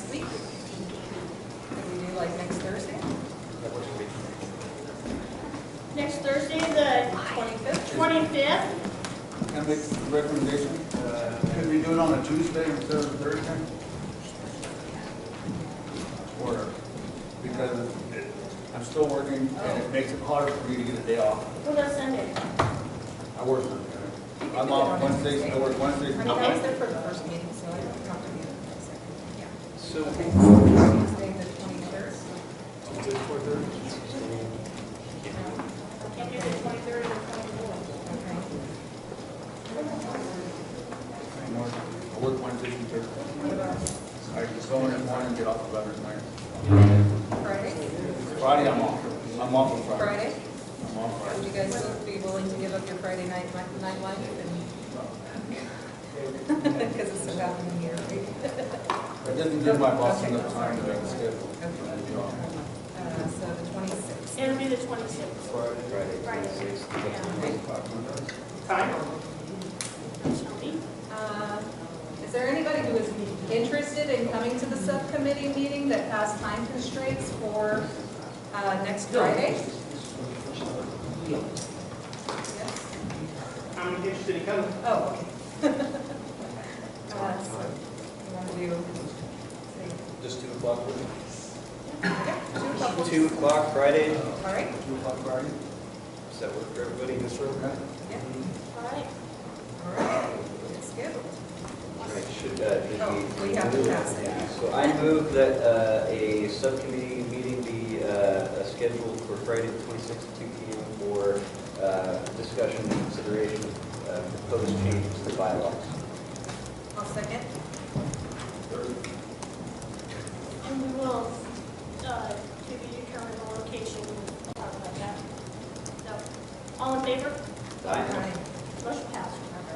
All right, let's finish this up. Discussion and consideration of Alpine Festival. So we talked about doing a festival here in Lucerne, and some of you know that I was very involved with that at one time. And so I wanted to just get a public comment on what everybody here in the community, thinks and what they would like to see. I personally, it was a fundraiser for the schools, and so I would hope that that could either, go for a fundraiser for schools / senior center or something, Any questions? Is this an organization? Well, it would be a fundraiser potential to bring the Alpine So Festival we're back. supposed to do that? No, we want to be a part of it as well. So, How are we going to do it? well, that's why we're taking questions. See if they want to do it, but if you don't, then it's fine. I mean, it's just a proposal. It was an item on that was brought up to me, and it's something that, I said I put on the agenda. I just think that event planning might be beyond the scope of the advisory council. Just my thought. I don't think it is. We're here to help the community become a better community. No, but I think you'd have to do that kind of on this, it's not something that you guys would do together. Right. You could hold a meeting, or hold a different meeting to do something like that, but it's not something you really have to vote on. or anything like that. Okay. So essentially, my understanding, this actually came up in previous meetings during the last administration of the Lucerne Area Town Hall. Some of the previous council members were thinking it'd be, they wanted to organize an Alpine Festival. At the time, I remember informing them that this council does not have administrative capacity or fiscal capacity. When the Board of Supervisors, the County of Lake, established this council, they established it as an advisory council only, and so we don't have any administrative or fiscal authority. So we can't handle money, we can't enter into contracts for sales or vendors. I'll agree with that, and I'm saying that I was bringing it as an agenda item to bring to the community, to see if they wanted to do it, so that's all I'm doing. So, in line with that one thing that this council could do is, say, pass a declaration in support of an Alpine Festival or something like that. That's within our abilities as a council. But actually doing the organizing and the planning and the contracting and all of that stuff, as a council, can't do that. We as individuals could group together and, maybe form a Lucerne Alpine, association, but that would be a completely different body, a completely different organization. It wouldn't be this council doing that. That's kind of what the North Shore Business Association does with the Wild West Day. Well, it was just brought up as an item to be brought up to the agenda to bring to the community. So that's what I'm doing, to see if you want to do it. So I'm not stating that the council is going to provide, do everything. I'm just, maybe I didn't, say it correctly. So, but I just wanted to get public input because somebody asked me to put it on there. So, can I make a motion on this? Can I say something about making a motion? Oh, sure.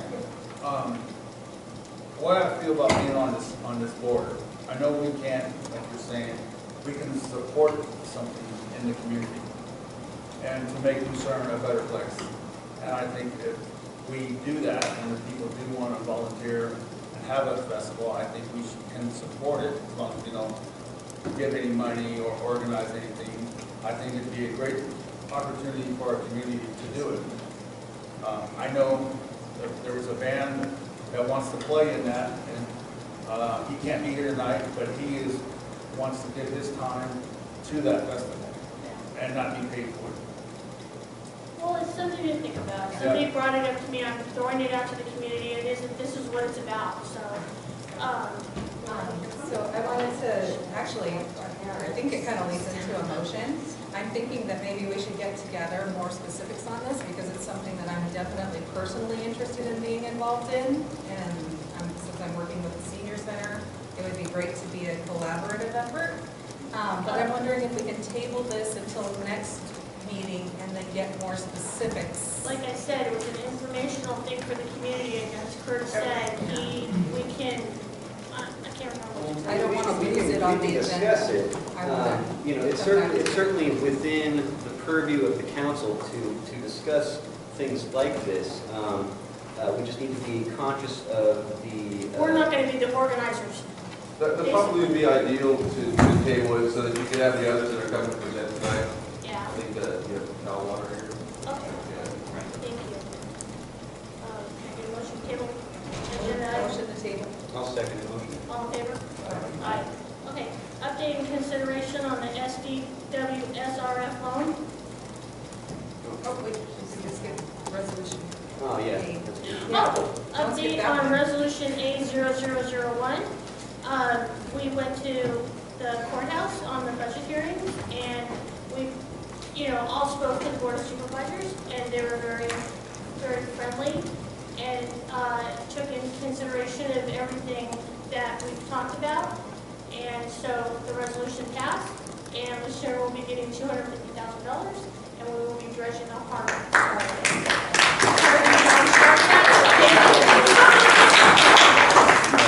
Another thing to add was there was like some discussion about trying to get a study or something like that, but the board of supervisors didn't want to do that. We just wanted to get the dredging done and make the docks and move forward. So that was another thing that we heard loud and clear from you. So where are we on that? Has that come back? Is planning in process? It's not in process, but it's budgeted, and we've directed, I think it's Lars, and then now we're trying to refill the position for the water resources position where we have appointed somebody. But so we're getting that's part of one of the priorities. But we should see some movement though, for sure, because it is budgeted. I'd like to see something at least move forward within the next year, of course, so that it's in motion or something like that's going on. Maybe a study or some sort of building plans. I can have a better update next meeting.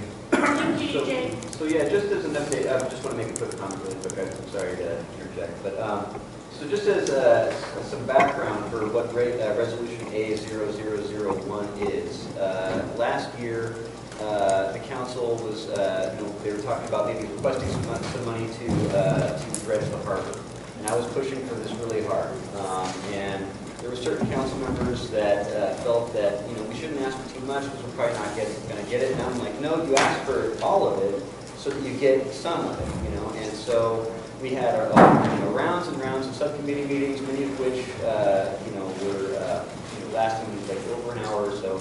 just talking through the specifics, and we hammered out a draft of a resolution. In the text of the resolution, basically what it said is that whereas the county has, is taking in some unanticipated revenue, and whereas certain renovations for the community were allocated and then diverted, and whereas this would be really helpful to the community for the economic engine of Lucerne to expand the docks and dredge the harbor.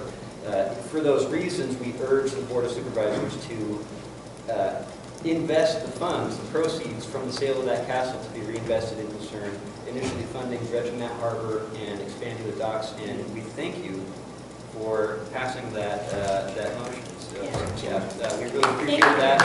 We appreciate the support. Agenda item number 6. Well, I just want to comment. I just want to personally thank Lonnie, Kevin, and Danny. They took 2 days off of work to go sit in the Board of Supervisors meetings, their budget meetings that were very long. And they all stood up there, even though some of them were scared, and gave court speeches. And I think it really brought everyone on board. Moken, everyone agreed with it. Thanks for passing that. Thank you. Well, I couldn't have done it without them. To be Yeah. honest, I could have been the only vote, but yes, and it could have went the other way. Yeah. But It was a good I think when they meeting. came to that one meeting, I think Rob came, he's seen how important it was, and I know that afterwards he said that helped him, and the others appreciated you coming forward, so it was a real collaborative effort on that. And that is what we can do. Good job. Thank you, guys. Thank you. Next, number 6, update consideration on the SDWSRF loan. That's a tongue twister. Yeah. Any public comment? Yeah, I'm with Flo, and anyway, if people, quick education on it. 10 years ago, we had to get a $8 million loan for a filtration system for our water thing, and we got a no-interest loan from the state. I found out a little over a year ago that Cal Water had actually gone and petitioned and tried to get that rest of that loan forgiven, which if you look on your water bill, there's a charge on there for $36 every 2 months. That'll go on for the next 20 years. That's to pay back the loan. We still owe $5 million. And so anyway, so I talked to Evan and Kevin from Cal Water and Shannon and thanked them for trying to get it forgiven. And they said, well, they thought maybe it was because they were a private company is why they didn't forgive the loan. Thought that if people from the citizens petitioned and tried to get it, that there would be a good chance we could get it forgiven, which would save every member of this community. It really impacts us all. And so Kevin told me a few months ago, about 4 months ago, because I asked him, I said, well, could you help us do this, because this is what you guys do for a living, petition, can we read yours, and could you tell us what we need to do? And he said, and he got back to me with Evan and Shannon, and Kevin said, hey, I think it would be great if somebody from Flo, from the town council, and EJ, he said, if you guys would meet anytime you want with him, it's all it'll take out of our effort is one person from the town council, EJ, and myself, and we can sit there, and he will lay out who we need to see, what we need. He'll just tell us what we need to do, and I think just to go to one meeting, especially since they're so willing to help, I would like to see EJ get with them and get a date. I heard what you're saying, and so hopefully maybe we can do that tonight since we're all here. So, thank you. Any other public comment? So yeah, the SDWSRF loan, this stands for Safe Drinking Water State Revolving Fund. Basically it's a specific monies that are available for private water companies to pay for needed improvements and so forth, and they're paid back by the stakeholders. So essentially, the Cal Water has been lately suggesting and advocating for that being forgiven, and because it is a burden of this community, there's a monthly surcharge on our water bills as a result of that. Cal Water's been fighting for that for a while. I've been fighting for that for a while. And essentially, my understanding is that we are all in agreement that the loan should be forgiven. So, you wanted to make a motion, is that right? So, no, at this point, what we're talking about is different from the CPUC special meeting that we had. Okay, so yeah, we're not quite there yet. For this, this is something that we still need to take action on. So for this, we would essentially the step that we've taken, and I'm jumping a little bit ahead into the agenda here because our next agenda item is regarding the CPUC special meeting we had. At that meeting, we drafted and passed a letter, or approved a letter to be sent to the California Public Utilities Commission advocating for certain things to be done. One of those being advocating and urging the administrative law judge of the CPUC that's overseeing that case to consider in any future rulings that they might have advocating for forgiveness of that SDWSR loan. So we've already sent that off to the CPUC, urging them to advocate for that. So for this agenda item, though, this would require us to reach out to the governor of the state of California. So we would need to draft a letter urging that the governor forgive that loan. All we're asking is for somebody from the council, EJ, and myself, just to meet with Kevin from Cal Water and just an informative meeting telling us the proper way to go about it. That's all it is. Okay. Anything after that would come in. It's just asking for a meeting with him so he could just give us information. That's all it is. Okay, so I think we might be discussing two different things. We are. So the thing that I'm discussing is something that we've actually been talking about for months now. We've had several subcommittee meetings about it. This was actually discussed at the last special meeting last month prior to the canceled meeting.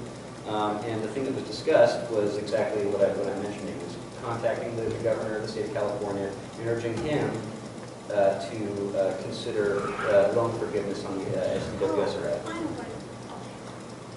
So are we all on the same page at this point? As the petition? Is this the same issue as the Yes, petition? this is the, Okay, so I think that's what we're trying to work on, is the creation of that petition and getting it circulated in the community. Well, I mean, I don't know, maybe it doesn't need a bunch of signatures. Cal Water didn't have a bunch of signatures when we finished last time. Go ahead, I see you, sorry. Hi, Shannon Government of Cal Water, here with Kevin Markey, and we were part of the special subcommittee meeting. One thing that we have reiterated to the town hall and to Supervisor Crandall is that we support your efforts in your communications with the State Water Resources Control Board. We have advocated for forgiveness of the loan in the past, partnering with Supervisor Steele and Senator McGuire in the past. Those efforts were not successful the last go-around. A few things that we've communicated to the town hall is that there's a new administration, there's new members of boards, there's been a lot of turnover since then, but we don't think that it's the best path for us to be the one beating the drum. It has to come from the community. You have to be leading this effort. We've offered to partner with you, and to the extent that we can help, we certainly will, but the State Water Resources Control Board doesn't want to hear from the water company. They want to hear from you. And so that's what I think the letter kind of was speaking to. Now, the letter to the CPUC suggesting that there be consideration of loan forgiveness is only to be part of a permanent public record, saying that this is something that the town is working towards. The CPUC cannot forgive the loan. They have no authority to do that. It has to come from a separate body. What the purpose of that point of request in the letter was to encourage the CPUC to support the efforts of the town. So and now it's part of public record because you've done that. So the CPUC now has that as part of their public record, that you are advocating for this, and you're working towards it, and you're seeking support. And so, yeah, Kevin, my colleague Kevin McCusker has offered to sit down with everybody and help draft some language. And we also suggested that a community petition is not a bad idea. I mean, I think, you know, drafting a letter and getting as many people as you can sign on to it is not a bad thing.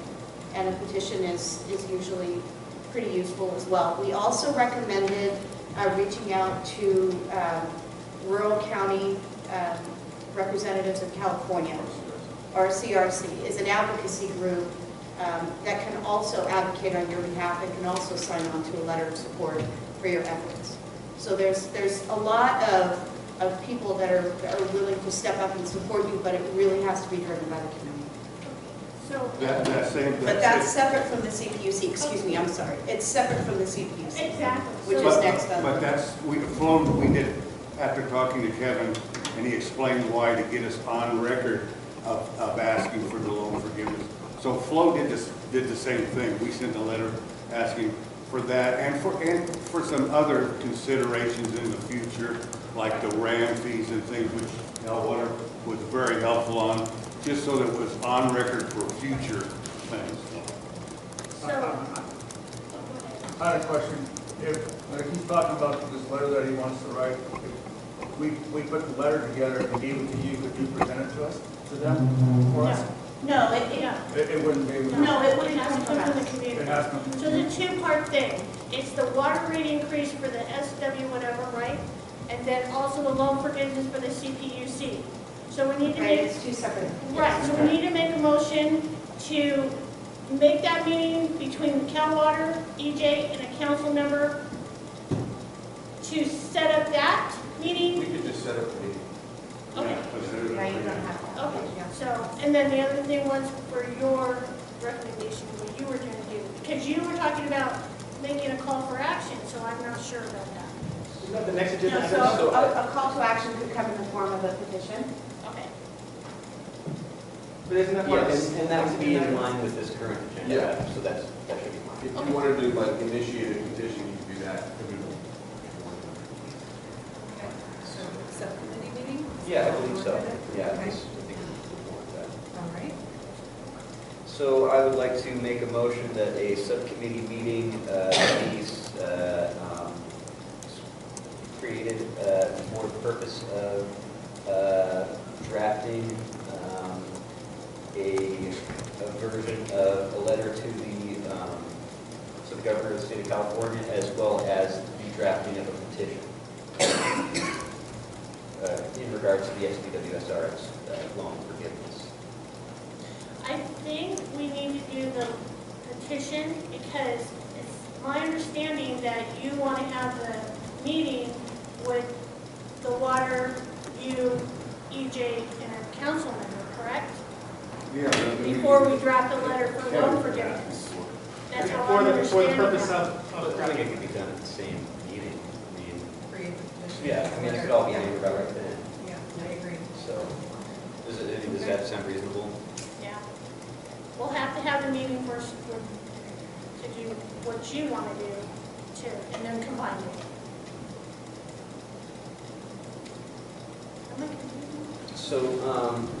So let me get this So straight. that we can get the verbiage correct, that's what they're offering to do for us, right? So my only concern is there's somebody that's requesting that a council member acting in their official capacity come to a meeting with other individuals regarding town hall subject matters, things that are under our purview.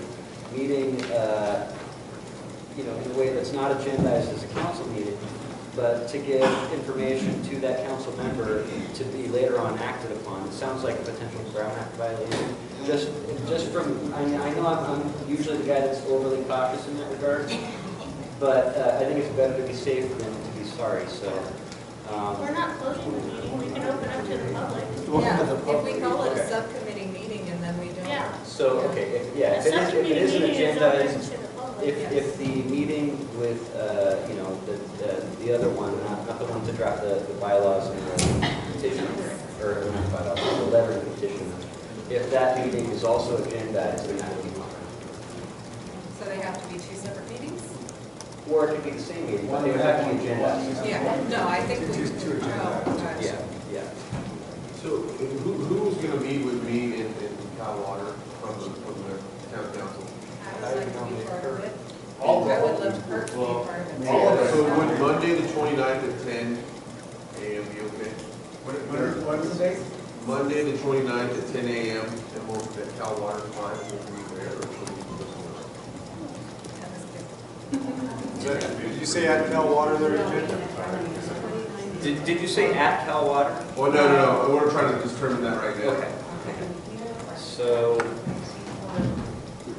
what are you going to be doing at 10 o'clock on that Is that Monday? okay? Okay. Just throwing that out there. I don't know. I'll be there, I have no Yeah, problem. I mean, I don't know. Yeah. No problem. I Oh, can't. you say you can make that? Okay, cool. So, it sounds, I don't know, because I lost my phone book and all my stickers and my own phone. So I've been calling all my people's, yeah. But I think since we both, No, well, they don't have the room. since we have both of them on board, I think, can I make a motion that we set the subcommittee meeting for 10 o'clock, Monday, July 29th at John's Bake Shop? Did you hear that? No, I'm sorry. 10, we're making a motion, 10 o'clock, the 29th at Baycheck for the subcommittee meeting on for the water-related issues, yeah. yeah. The warrant Is is there an enough room there? operational, I mean, it's an operational business, and so we may need to adjourn the meeting to the Lanai, which is beautiful, just outside of the gate. The firehouse? Yeah. Oh, even better, Thank you. even better. let's go to firehouse. All right, firehouse is good. Thank you, Mike. Yeah. I mean, we could have went to Put Lake Oaks, but I mean, I don't think So, it should I? was. Okay, so I'll restate the motion. I move that we set the subcommittee meeting for Cal Water, EJ, and ourselves for Monday, July 29th at 10 a.m. at the firehouse. I second that motion. All in favor? Aye. Aye. And I'm gonna make a motion now that we wrap up the meeting because it's very late and let, yes? But do you guys wanna make a presentation real quick? No, I don't have a presentation to make, but in terms of the next agenda item for your, talking about the subcommittee meeting, I was just wanting to clarify, you were going to discuss the subcommittee meeting that I attended and we had that discussion, right? Correct. Okay. I was just making sure I. Yeah, no, the way knew it's which- worded is a little ambiguous. Making sure I didn't miss a meeting. And I just confirmed with her that tomorrow in the morning, Bruno and I are talking to Mike McGuire.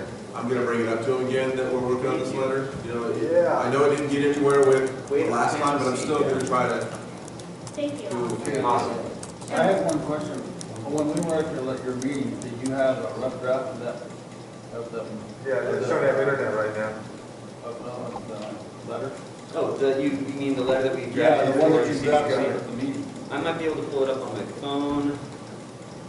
Yes, okay, so the letter that was, Can you also put that on the website? Yeah, just send it to the, yeah, okay, so, so I get it. so, I'll just go ahead and read what was the approved letter that was sent to the CPUC. To whom it may concern, the Lucerne Area Town Hall is a 5-member advisory council formed by and appointed by the Lake County Board of Supervisors to increase the participation of the residents in the Lucerne community growth boundary in decisions affecting the community.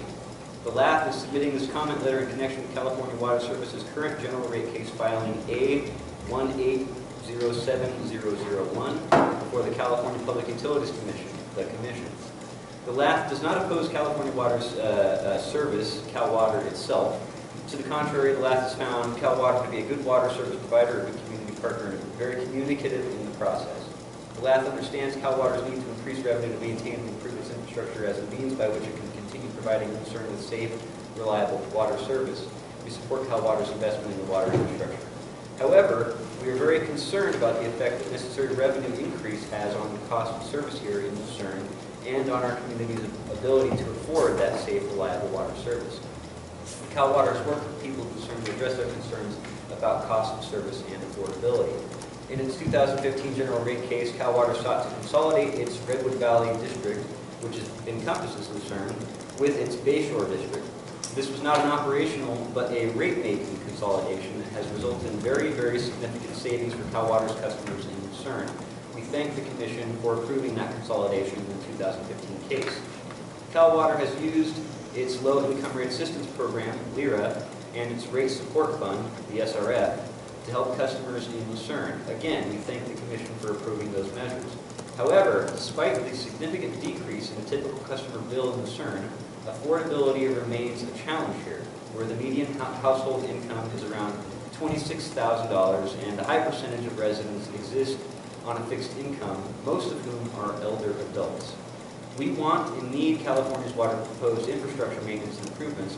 In particular, we are pleased with Cal Water's proposal for additional water treatment, as well as the proposal for advanced metering infrastructure and the transition to monthly rather than bi-monthly billing. But we also ask the Commission to work with Cal Water and to provide direction on how to offset some of these costs in effort to help the people of Lucerne. Some thoughts. These are bullet points here. Increase the amount of assistance provided by LIRA, that's the low income rate assistance. Increase the percentage of LIRA that could be applied to ratepayer service charge, as well as being applied to other line items included on billing, such as WRAM and the SRF. Also focus on water treatment, specifically charcoal filtration. We would like to encourage that strongly. Another thing is look at adaptive technologies to address responsiveness to future changes in climate and ecology.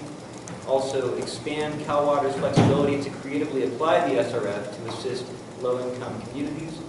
Also find a way to provide some relief from the pre-consolidation WRAM balance. This cost has not been spread over the whole Bay Area region consolidated rate-making area and presents a continuing burden for Lucerne. Perhaps this cost could be spread across the Bay Area region to lessen the burden here in Lucerne, or perhaps this is where creative use of RSF could provide some support. Also weigh in on Cal Water State low-interest loan that was used to build the water treatment plant in Lucerne and encourage the state to forgive that loan, thus relieving ratepayers of that burden. Once again, the LAF thanks the Commission for the measures it has already approved in the past to help Lucerne. We do not oppose Cal Water's proposed infrastructure plan. We want and need the infrastructure maintenance and improvement, but we ask the Commission and Cal Water to work together to find a way to offset that cost burden on the community. Thank you for your time and consideration on these matters. LAF council members present. I do not. All right. June 3rd was the Okay, I'm going to make a motion. I want to request a motion that we table the last two agenda items and adjourn the meeting. I'll make the motion. Maybe do those as separate. I'll make a motion that we table the next two items on the agenda for the next meeting. I'll second. All in favor? And having tabled that, I would also like to make a motion that we adjourn the meeting.